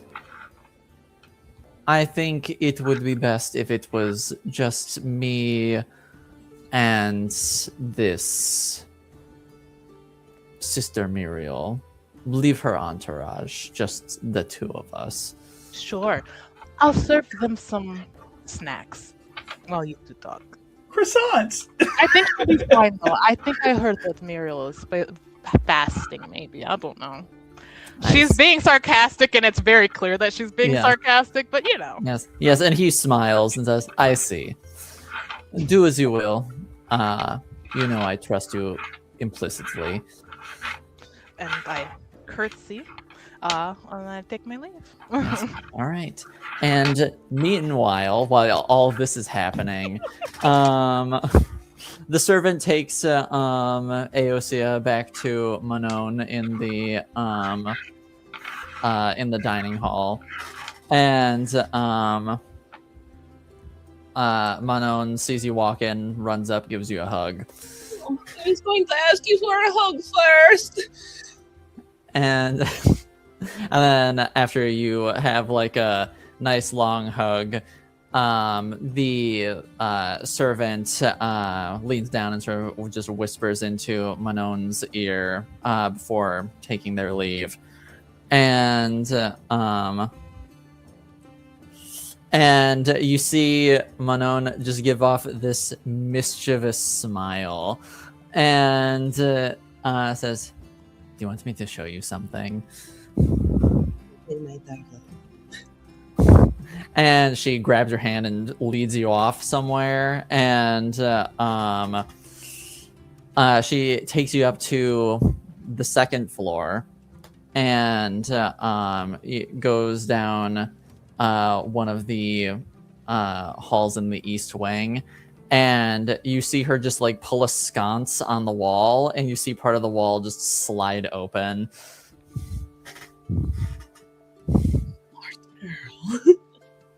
She's like, go before someone sees. And she practically shoves you in there and gets in, closes it behind her, the wall seals up. And she's like, do you want to spy? I would love to. And Someone I think we should spy on. yes, it sounds like it. And she sort of starts leading you through this like winding passageway until eventually she's like, okay, over here. And you find like a tiny like slit in the wall, and she like pokes her head up and like looks through it, and she's like, okay, look. And like peek through, and you see into the Duke's office as he is doing paperwork. You have eyes in your papa's office. I have eyes so many places. and as if on cue, that's when Ade walks in and has her whole conversation with the Duke. And she's like, I think this is going to get good. To see him destroy her. And while that's happening, Ade, you head back to Muriel and the other sisters. All right. Ade will open the doors and say, all right, Sister Muriel, the Duke is willing to meet with you. But unfortunately, Excellent. your companions must stay here. Oh, that's too bad. Sisters, I'm afraid you can't accompany me to this meeting. It's all right, sister. We'll be fine. Don't worry, they will be well taken care of. All right, you may follow me. And then they will kind of gesture to another attendant, like just a hand gesture, which essentially means, yeah, bring them refreshments. Anyway. So, yeah, we'll just kind of head Sounds on up. good. You know, they won't come out while we're walking by with Muriel. But, like, Well, obviously, they got to be tactful about it. You lead Muriel on up to the doors to the Duke's office. It's a very nice place. oh, thank you kindly. We're very, very proud of the artistry that went into the building of the estate. It's been well preserved. And she knocks on the door twice and says, "Yes, Adelie, I'm here with Sister Muriel." Come in. All right. They will open the door, gesture like after you. And Muriel will, of course, nod her head and proceed in. Duke, They will bow and close the door for y'all. Right. And Muriel will say, Duke, it is a pleasure and honor to make your acquaintance. I hope that this meeting is turns out to be an amenable one between us. Yes, I suppose we shall see. Please take a seat. And he gestures to the seat in front of his desk. Thank you. And she will, of course, take that seat and pull out the mask and gently lay it on his desk. All right. Before we get into that, I'm going to the walls. I was about to say. So then, when I was the first person who knew that there were passageways in the walls, what? Yeah, no, she's just the master of them. She's just exactly. And before long, Aosia and Manon see Ade sliding up through the walls in next to them to join them. That has got to be the speediest retreat and back around. She's like just probably went in through the hallways. Yeah. Hercules. And Backstar, she's a runner. Yeah, I'll say. And the Duke says, I see. And I hear you have been less than forward about saying how exactly you procured this mask. Obviously, I'm not able to reveal the details of all of my sources. Well, what the details can you reveal? The details I can, and thank you for asking. The details that I can reveal is that obviously, well, you already, I'm sure, have ascertained some of them yourself. The nature of this mask and which estate it's aligned with and what that means for you in terms of your reputation and your involvement in certain, well, how shall we put this? Illicit affairs with a certain someone I'm investigating. I don't know, have you heard much about my investigation? I know you're a very busy person. I have heard some things from Adelie. She has kept me informed of your conversations prior. Okay. But I would like to hear the exact details from you specifically. Of course.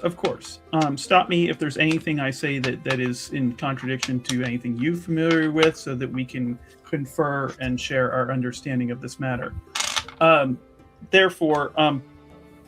I've been pursuing the investigation of the disappearance and death of one Mr. Aiden Kincaid. Have you heard of him? The name has come up. Mm-hmm. I cannot say I'm familiar with him, but the name has come up. That surprises me because Adelaide was familiar with him. So she had some association with the man. She may be my top and most prestigious servant, but even she has her own associates that I do not ally with. I see. You're not in the habit of keeping track of every person that she deals with. And why would I? Oh, I'm not accusing you of, I'm just confirming. Just making sure that we have an understanding. Yes, when she is not attending to this family, her life is still her own. I support that. I do. She seems, at least up until today, our meetings have been cordial.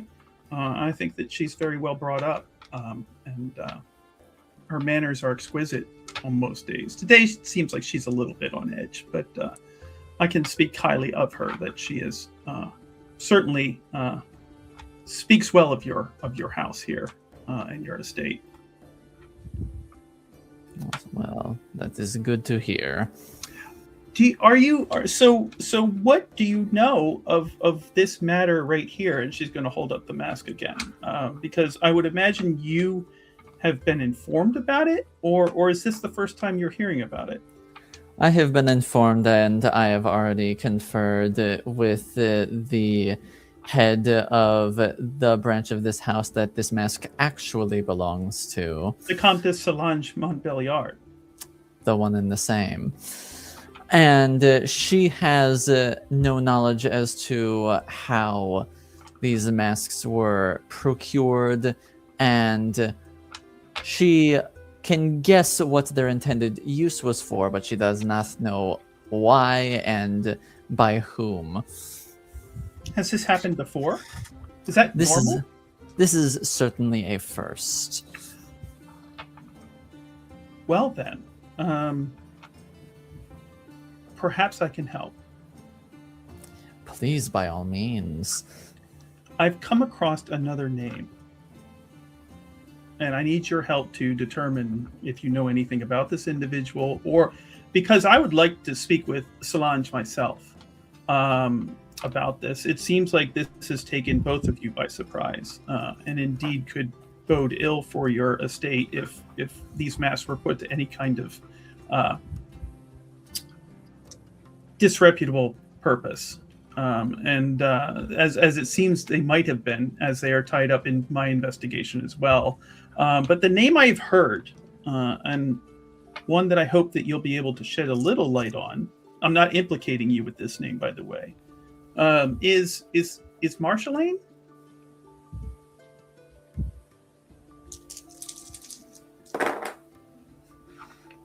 I always love it when the storyteller rolls dice. Sometimes I gotta see what the NPCs know. And says, I know the name. Quite a infamous bard who was quite prevalent a decade or so ago and prior, but has not been heard since around the time the Fifth Blight was going on over in Ferelden.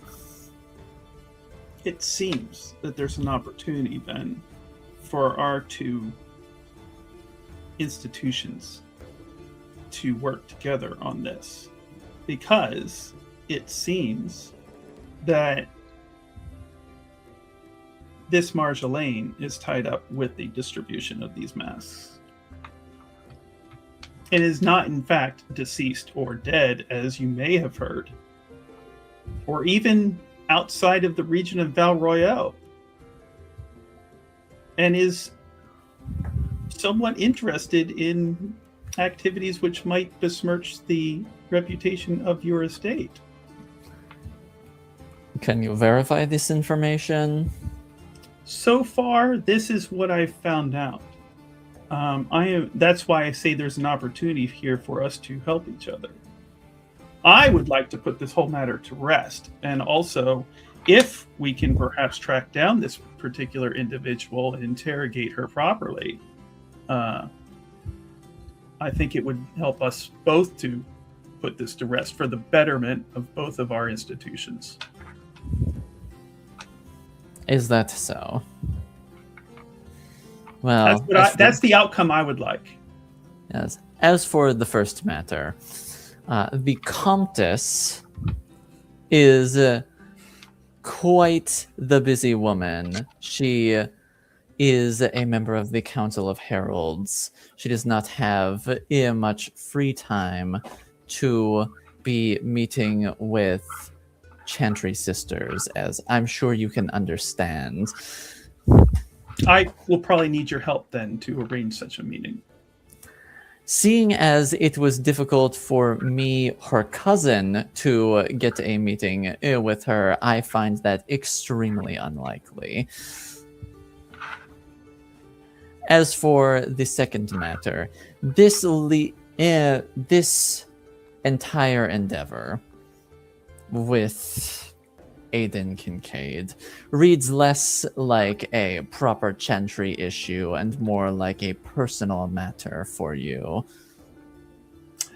Or am I getting something wrong in that regard?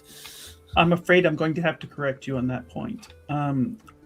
I found plenty in my investigation with Aiden Kincaid that ties him to not only this house, but also a number of different people in the city, a number of different places, not to mention the tower and Aosia, who is also here with you and Adelaide on more than one occasion, and also, various other people in the city. I even have heard rumors that a particular crow was involved in a certain incident at the university at one point because of Aiden Kincaid. I mean, to deny his influence in this city is a little bit, it feels to me like it's playing down the matter in a way that is a little bit concerning. Make me a communications roll. I would love to. Okay, that is...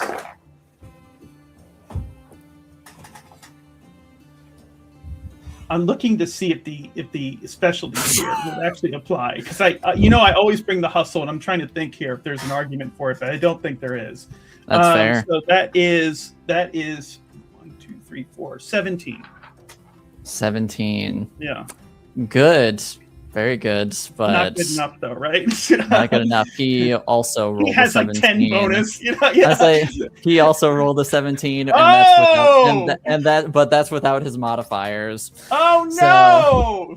So, that means you rolled a 5 and 2 sixes. Damn. I was like, damn. Yeah.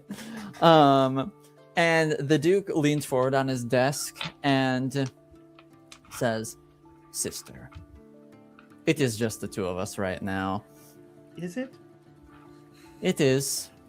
And I would appreciate a little candor when speaking of this matter, because you may fool many people, but you are not fooling me.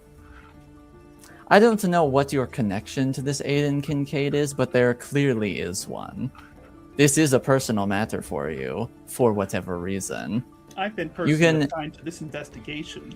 You can veil it under whatever justification you wish, but we both know that is not the reason you are doing this. She's gonna blink. So you can either inform me as to what that reason is, or you can take your leave right now, and we can consider this matter behind us. Well, Duke, I was hoping this meeting would go better. Indeed, I was hoping that perhaps we might combine our resources to aid each other in this endeavor. But it seems you're not interested in working with me. We still could, but you cannot help but lie at every turn. I have only ever been honest with you. In a half-truth sense. I'm afraid if you want my help, which I am willing to give. I've been honest with you about what I've found. Yes, that I do not doubt. And you've turned this around to make it about me. I don't understand. Well, if you want to make this a personal matter, we can start with how poorly you treat the servants under my care and those close to her. as well as weaponizing your own incompetence. You are clearly an intelligent woman. You know what you're talking about.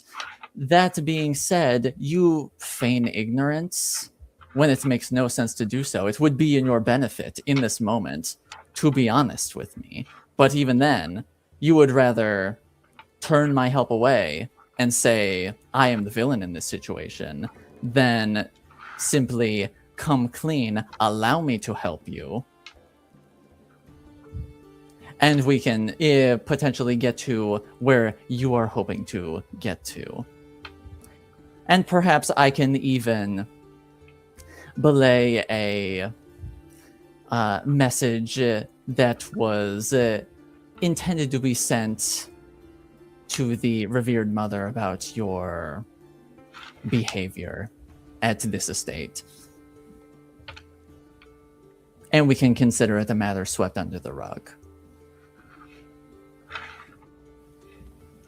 But that is up to you, sister.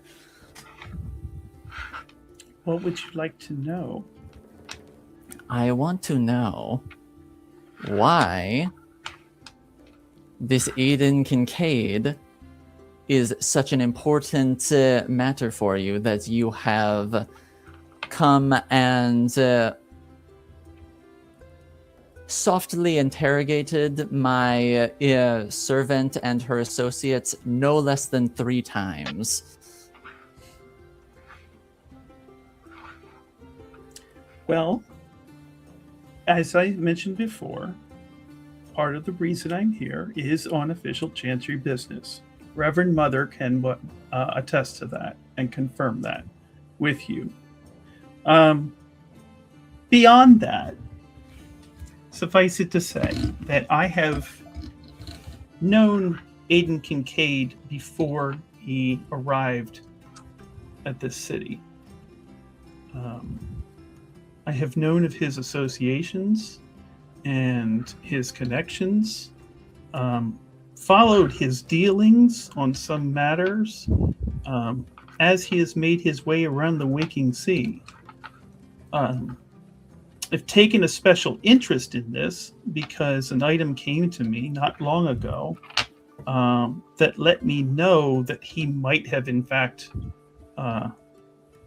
been involved in one or more things here of a concerning nature, and that it might warrant my involvement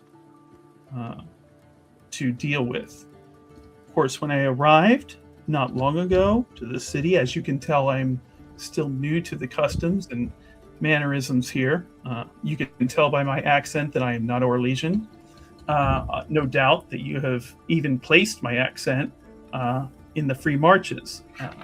I trust you are well versed in these things, so you know that I'm telling you the truth when I say that I am from the free marches, and Aiden Kincaid was also from the free marches. Yes, he was from Kirkwall specifically, from what I hear. Indeed, and so am I.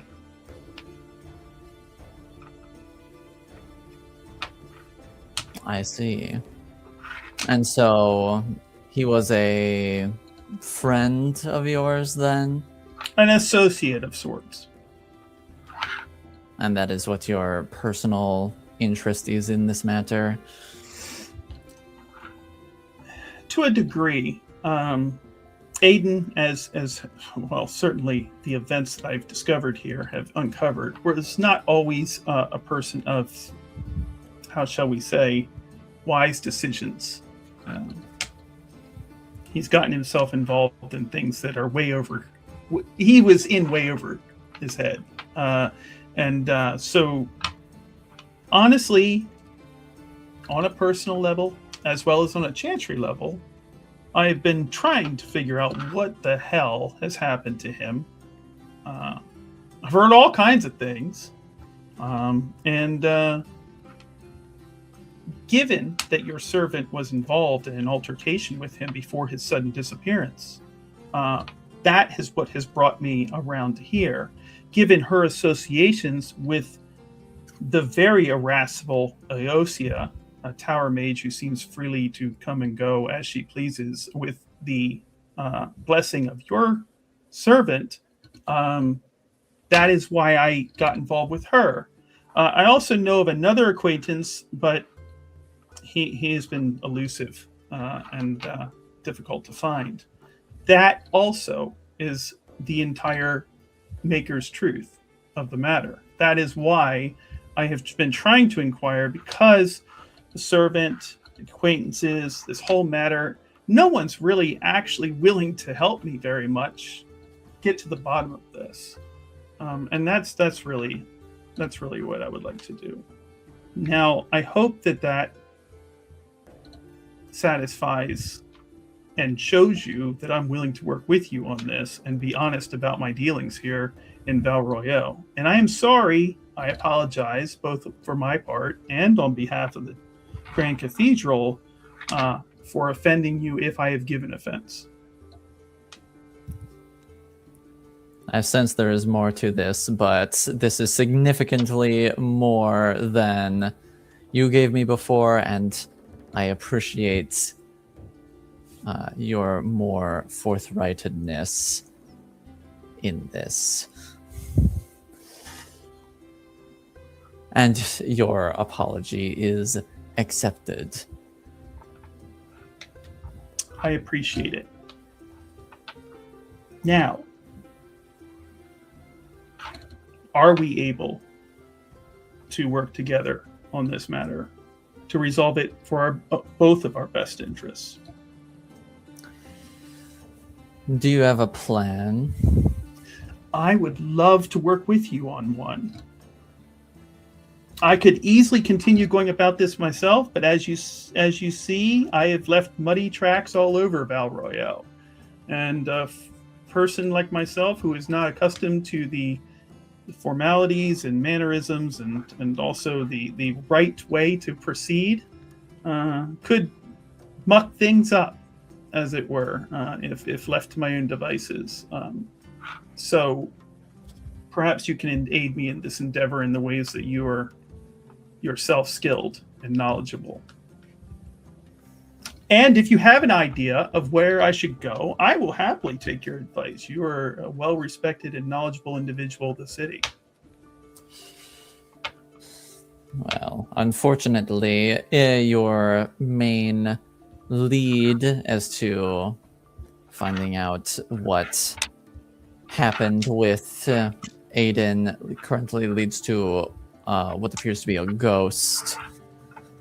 So that is a bit difficult. Do you have any other leads that can possibly be pursued from this nebulous source of yours?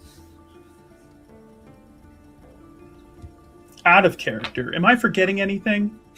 I think Neil basically said, go ahead. You do know that Eel mentioned that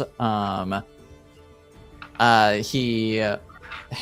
was a contract with the House of Repose to have him taken out. Right, exactly. Obviously, he did not disclose who specifically who the contract belongs to. Right. Yes, right. Yes, I did take notes. Yeah. Yes. He did not disclose who in the House of Repose fulfilled the contract, and he did not disclose who made the contract with them in the first place. But so he did disclose that information at the very least. She will say, I do actually have one other detail that I've uncovered, and she talks about the contract with the House of Repose. And how her investigations, unfortunately, have not uncovered precisely who that contract belonged to, or who it was. Only that it was taken out on Aiden Kincaid. Well, he certainly knows how to make enemies, didn't he? It would look that way, yes. And like I said, he was not known for making the wisest of decisions. Well, I suppose I will have to put some feelers out, but that is at least more to work with than the Ghost Avenue. I sincerely, this is me speaking sincerely to you, Duke. I do believe the ghost exists. I do not doubt that. I just think that it is difficult to find a ghost. Someone who fakes their death and lives almost a decade unseen, they do not become found unless they want to be found. Agreed. It would take considerable resources to bring this entity out into the open. But I believe that the ghost exists and that she is currently working, as it were, haunting the city, if we are to continue the metaphor. And especially tied with you in this estate, so... I will try to confer with some people on that, but for now I will look more into the contract. Excellent. And where that may lead. I look forward to working with you. Yes. If there is nothing else, then you may respectfully take your leave. I shall do so. Would you like me to leave the mask here or take it with me? I would appreciate it if you left it behind. I should get it back to where it properly belongs. As a token of my goodwill, I leave it with you. Thank you. You're welcome. And thank you for having this meeting, even on such short notice. Yes. Please do not make a habit of it in the future. I will do my very it best. sincerely. I apologize. This matter simply wouldn't wait. It seemed not. I thought it best to come to you right away. Enjoy the rest of your day, Sister Thank you. Muriel. And you as well, Duke. And she will stand up and, do the honorifics, and then I assume either open the door herself or have it open for her. If the Duke says, "All right, we're done," then Ade will open the door. She'll Yeah, scoot he'll- back. She'll run back. I'm not out of breath, I swear. Yeah. Literally, I was Well, like, she's gonna start heading out. When the conversation starts winding down, she mouths, "Just tell me what happens next." And Yeah. Yeah, and he would give a cue of some kind. Because he probably knows we're in. See, he's probably assuming y'all are in pause. I don't even. Whatever. He's like, if you don't know what's going on in here, you're gonna find out some way, somehow, eventually, I'm sure. Open the door. I'm just like, as you wish. I can lead you back to your companions. Excellent. All right, and some refreshments were served in the meantime. The kitchen had time to make some more food for your companions' enjoyment. I'm glad to hear that. You may also partake. Hopefully they didn't eat everything. Oh, they said they really liked it last time. They very specifically was like, make just enough that's like they go, conceivably we can actually just stuff ourselves and eat all of this, even though technically it was enough for 3 people. Okay? Yeah. All right. Come back to like 1 crumpet. Muriel will take the crumpet. She won't eat it. She'll take it, though. Oh dear. So, I apologize for the wait, but it seems that Sister Muriel has had a productive conversation with Duke Montbelliard. We thank you for your time. Yeah, Indeed, and I have. both the other sisters stand up and they will give you a polite bow and say, "Thank you for allowing us in it with such short notice, and I'm happy to hear that Sister Muriel was able to have a productive conversation." It was very productive.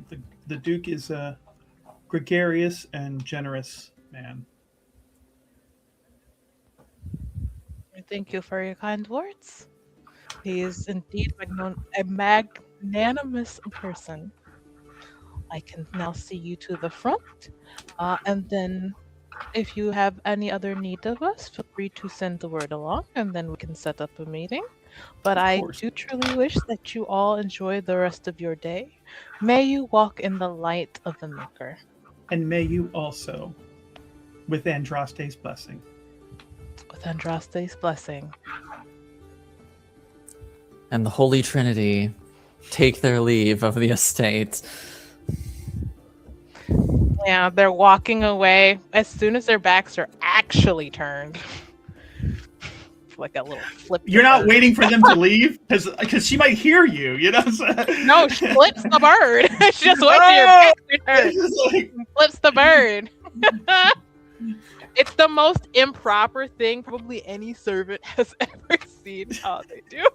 Yeah, I'd say there's one. I'd say there's a nearby servant who's It's a not very in the subtle, know. like. I would say who's not in the know of just It's a like gasp. I was like in your exact relation with the family. They just think you're a very prestigious servant, so they just see you do this and they're just like. But also sort of. What did you say? Yeah. Cut out for me! Oh no! No, I was gonna say scandalous, but also you can tell internally they're like, I wish that was me. When you get to the top, you can just do shit. Awesome. I can also tell people nice. Okay. She like doesn't even move until like she puts her hand down, of course, but she waits until they've actually left the gate and they glance back. She's just still waving. Like, oh. Yeah, and at this point, Manon, basically, like as soon as Ade would have let Muriel out of the room, Manon would have grabbed Ayose and would have been like, "Come on!" and start dragging her out of the walls. I go back in. I feel like as I go back in, I like catch up to you guys coming out of the walls, which sounds wild to say, but I'm kind of like. I'm walking, but then you see me gather my dress skirts up, and I'm kind of run. I'm dead. I'm actually running. I sure am. Because I'm just like, meet me at the office. I have to do something. Meet me at the Duke's office. This is exactly the direction that she's heading in. Anyways, but she's just running. Okay. So it's like you gotta take off my heel. You gotta take off my heels and sprint. Yeah, she runs. She knocks like 2 times loud as shit, and then opens the door. Just like there's not knockers on the doors, but it sounds like there are with how loud you slam them. Yeah, he just hears her go ah, and then she opens the door. And he says, "Well, that was dramatic." She lets the door close because I know she probably is like, I know I ran fast. I don't think they were running after me. I think they were still making sure they weren't caught on anything inside the secret passage. Yes. I would say meanwhile, Manon is actively sprinting down the hallway. I have long legs. Sorry, Squirt. And then maybe like 10 seconds behind you, you just hear. Give me 1 second. And Ade just walks over to her uncle and she just hugs him so hard. It's so sentimental. Yeah. But no, she just like full on she's just like, oh my god, oh my maker, you were amazing. You were so cool. So you were spying on me on the wall. That's absolutely. The door, I will say the door is closed because Ade she's still not showing other people that she gets that close to the Duke. Mm-hmm. So that's why she says like, give me 1 second so that she can just be improper for 1 minute. Cause yeah, but she just, you were you're amazing, and yes, we were absolutely spying on you. You don't even need to ask. Of course you have to know that. We think we would miss this? Oh my god, you cleared her. And then she like straightens up. She's like, I'm okay. I'm composed again. I'm proper Elysian. Whew, I'm not a I'm Feldener. And That then was she great. opens the door like, okay, you can come in now. Aos is clapping from outside. You have to teach me how to do that. I've been trying to like. How get to a- what, talk? Like the way you talked, it was so. Oh, I don't even know how you did it. You just. Oh wow. Maybe it's because she's like not insulting you and telling you deserve to be in the party the whole time. Admittedly, status also helps. I was going to say, a little bit of power never hurts. I don't have rights. I have no power. You have power. I mean, yes, I have power, but like not stat. I mean, I keep sending her nightmares, so it's like whatever. You know how bad she looked? That's because of me. She hasn't slept Like, for any. gross that out. I've been sending her Dude, nightmares. something to her. And the Duke's like, We can't know that. yeah, I was gonna say the Duke's like, excuse me. He doesn't say anything, but he's like, he gives a face of like, excuse me, what? She's So- joking. And Ade's like, I mean, like I haunt her dreams. You know, like I stay on her mind. She can't. sir, she can't stop talking about you every time.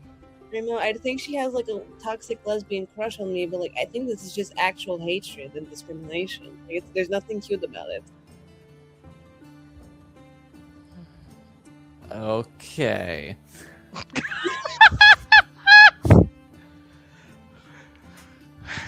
I don't know what to do with that. What does that mean? Those words. That means that he's not to people speaking in that way. But it does not necessarily mean that he doesn't find it funny, because I saw the corner of his mouth twitch. Breath of fresh air. You know. He has. I am. You have a tell. But anyways. Anyway, I'm sure you want to go over all of what was discussed. Mm-hmm. Yeah, so I do, but the problem is I'm still kind of a little bit livid, because who just goes to a place and I can all these things, it's really bad for you, and then it's like you don't actually have anything because there is nothing. And because there is nothing, I know that you're lying, but you try and make it sound like you're not lying. You're trying to like sensationalize things, and you also think that things will work in a certain way, and they don't work in that way. But then it's like if you say that, she's like, I'm new. Like, is there evidence technically somewhere? Yeah, there's evidence, but like she hasn't found it, so like I don't know what the fuck she's talking about. But she's like, oh, I know things. I know you know nothing. There's no way you know. You know nothing. And then if she knew, she would be rubbing it in our face. She would be like, I know this dirty, dark secret. Sniff it. I think the one thing that concerns me is that she brought up Marjolin's name, and we've discussed this person before. She's looking at her uncle. I'm curious to know who exactly she found out her information from. And I'm wondering, maybe with a little bit of time and observation, if we can't find out. Well, I could tell her. They're on the scent. Didn't even respond to my last message. But I could try again. Well, that also makes me think if you have not heard anything, it's probably because she probably thinks that maybe not the noose is tightening per se, But things that are the building too is- hot. Exactly. exactly what I was thinking. Are they saying this in front of the Duke? Yeah. The Duke knows about Marjolaine. Yeah. Okay. Muriel, who's actually the Duke right now. I caught you. Just like, cool, I Pull knew off you knew mask. something. What? I was the Duke the whole time. I'll say, This is I'll the say, longest yeah. undercover job I've ever done since you were a Yeah. child. Yeah. I'll say Ade and Manon are like, what does this mean? Yeah, what the fuck does this mean? Oh my god. It means you don't fuck with the Chantry. The Chantry always gets their person. But just I was just saying basic things, just like if she has not been in contact, then most likely yes, it is that. Your associate, acquaintance, friend, I don't know. Your relationship. Buccio, he seems a shady figure, even though you vouch for him. Perhaps he knows something or someone that may be able to give more information. I was just thinking that same thing. Now I know that he, of his own volition, said that he would not need any more work with this, house essentially on the non-shady side of things, which, to be fair, I wasn't quite sure what he was doing before, but he made it very clear that he was not going to be a thing to connect back to us. So I do think you're correct in that assumption. So actually, he may be quite perfect for this type of job. And I would suggest getting in touch with him at your earliest convenience to start figuring some things out. May I suggest just that? You let me know what you think. I do think if we go this route, so as to have a more acceptable fallback on why we would reach out and ask him to look into something like this, it'd be better if we paid him officially to this instead of going the "this is a friend or associate" route. Please look into this. It's not unusual for those in Valerio to look into competition or people that they consider trouble. That's pretty typical. Having the word friend associated with shady characters in a way that is provable might not be the best.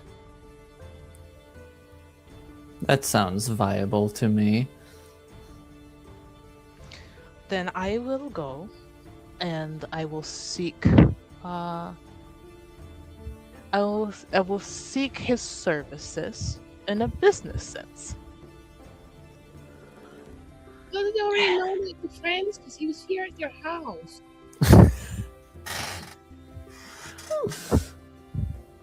I believe that I referred to everyone as did I refer to Buccio as my friend? I believe I said Buccio is my associate. I mean, I don't really know how you have your way with words. You also set him up in the servants' quarters a few times. I needed a place to stay. He was helping. He also knew the weird stuff going on with Marjolaine, and you told me to see what was going on with that, and I did. And these are the people that she also introduced me to inadvertently. I'm just saying that, like, historically, you don't have like just an associate relationship with Buccio. So like, That's not true. that if you don't want to like, or if you still do want to do like the "we are professional" thing, totally down. But like, I don't know if the ship is still in the harbor on that one. Like, might be a But few. anytime that he's come in and out of this estate, typically he's been acting again as like a servant. Well, And staying in the servants' quarters, and the other servants saw him in servants' clothing. yeah, but I also stayed in the servants' quarter with you in your servants' quarter. You were not in servants' clothing, though. And also, you stayed in my room. That's different. You also Oh, stayed in my cottage. That's also different. oh wow. There's so much. Okay, then, associate. You are actually like you. Listen, you are from the Whites. You are from the White Spire, right? So like that's pretty. I'm not going to be able to. Oh, a mage has come to the estate, and they are now being hidden as a. That would be absolutely insane. Any sense?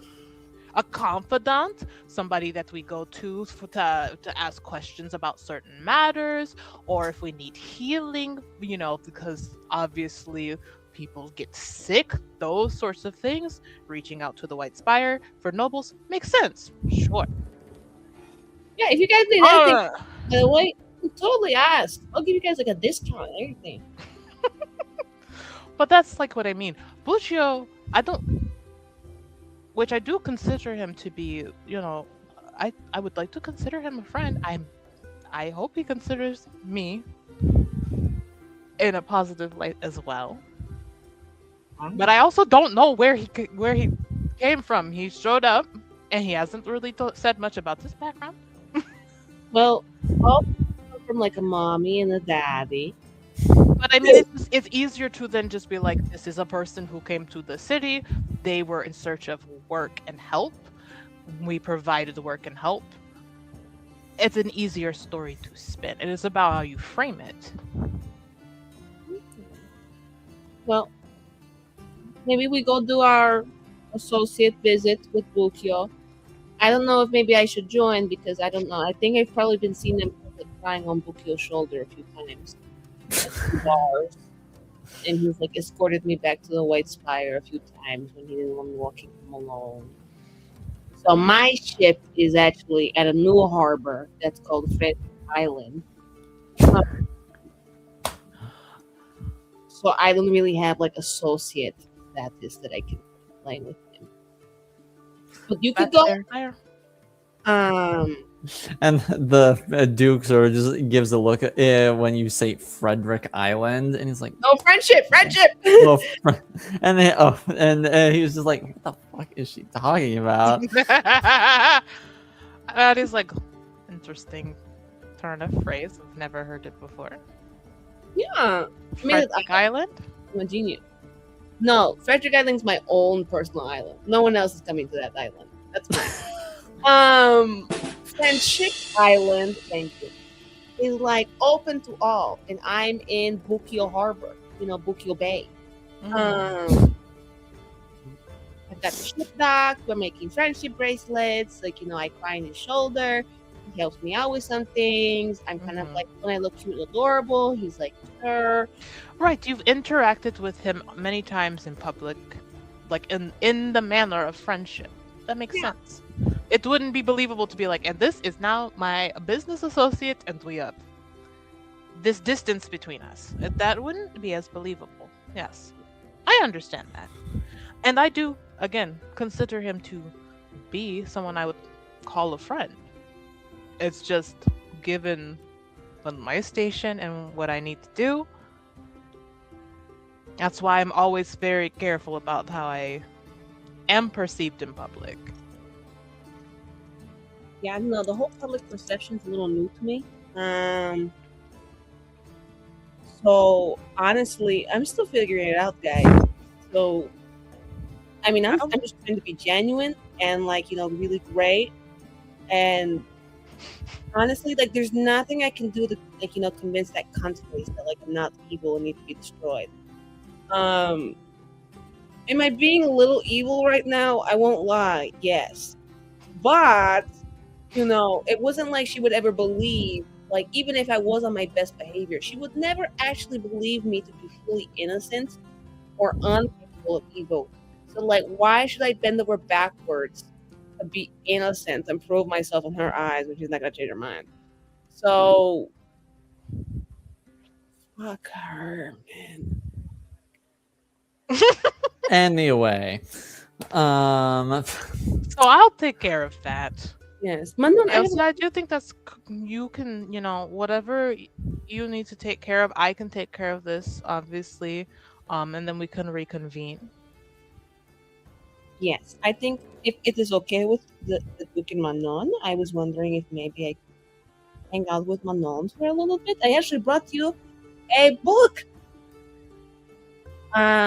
It's about Priscilla the Powerful and her inventions and adventures through the magical woods of Reverend Finding.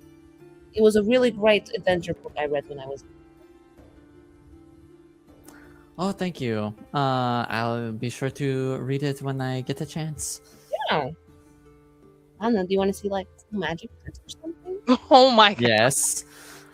I don't think that's a good idea. And while this all goes on, we'll transition to later in the day, night even, to round out this episode. Go back to Buccio, see what he's been doing, / what shenanigans he's getting up to. Well, in the evening, he would like to procure some red paint and a brush. And Easy then- enough. And then early in the morning, he'd like to find a big open wall that's very public. And he Okay. is going to paint "Aiden lives!" ! In like huge letters. Okay. And that's just step one. So, And but he wants passerbyers, everyone who goes through this way to see that. And as Buccio leaves the scene, we end with the camera zooming in on a massive wall that just says Aiden lives. And that is where we end tonight. Wild. Absolutely wild. Thank you. Of all of us, the only person keeping Aiden alive is Buccio. He's like, I can't I let him think hate he's that motherfucker. dead. Anyways, I'm gonna just Psychological make this legend warfare. crazy. I gotta play mind games. Oh my god. Well, thank you, And everybody. the thing is Thank that you. everyone who knew Aiden would believe that Aiden was up to some bullshit. That's so true. Oh, it's not hard to believe at all. Yeah. Right. Yes, I was gonna say, except for the 3 people who saw his dead body and the Right. 1 person who killed him. One of which dropped him at least a couple of times. Yeah. Dun, dun, dun. It's like no, we took his body, we put it in a boat and lit him on fire. So He's in a that, literal that bitch is Viking dead. funeral. Yeah. It was really nice, Rush funeral. Not like I can tell you. But Good stuff. All right. Unless Well, somebody thank had you. a spirit magic master or what specialization. Then maybe he does live. We'll see. Just planting a seed for the public. A giant Planting- seed. I say planting multiple seeds. Yeah. Gardner. A freaking garden. Yeah. All right. Well, thank you again. That was a lot of fun. Yes. We'll be back next Friday night with another episode. We have lots going on, though. We have, Sunday night, we're getting back to playing Dungeons and Dragons and Ooh. Goblins of Zendikar. Let's see, Pirates. Wednesday. Pirates. Wednesday night, Dishonored, we're playing. Delightful. Thursday night, back to Delta Green. And then again, Friday night. So lots of games coming up next week, folks. So thank you again for your support. If you first time joining us, welcome. Be sure to hit that like and subscribe button. And we will see you all next time. Good night, everybody. Night, everybody. Good night. Hashtag Haagen-Dazs sponsor us.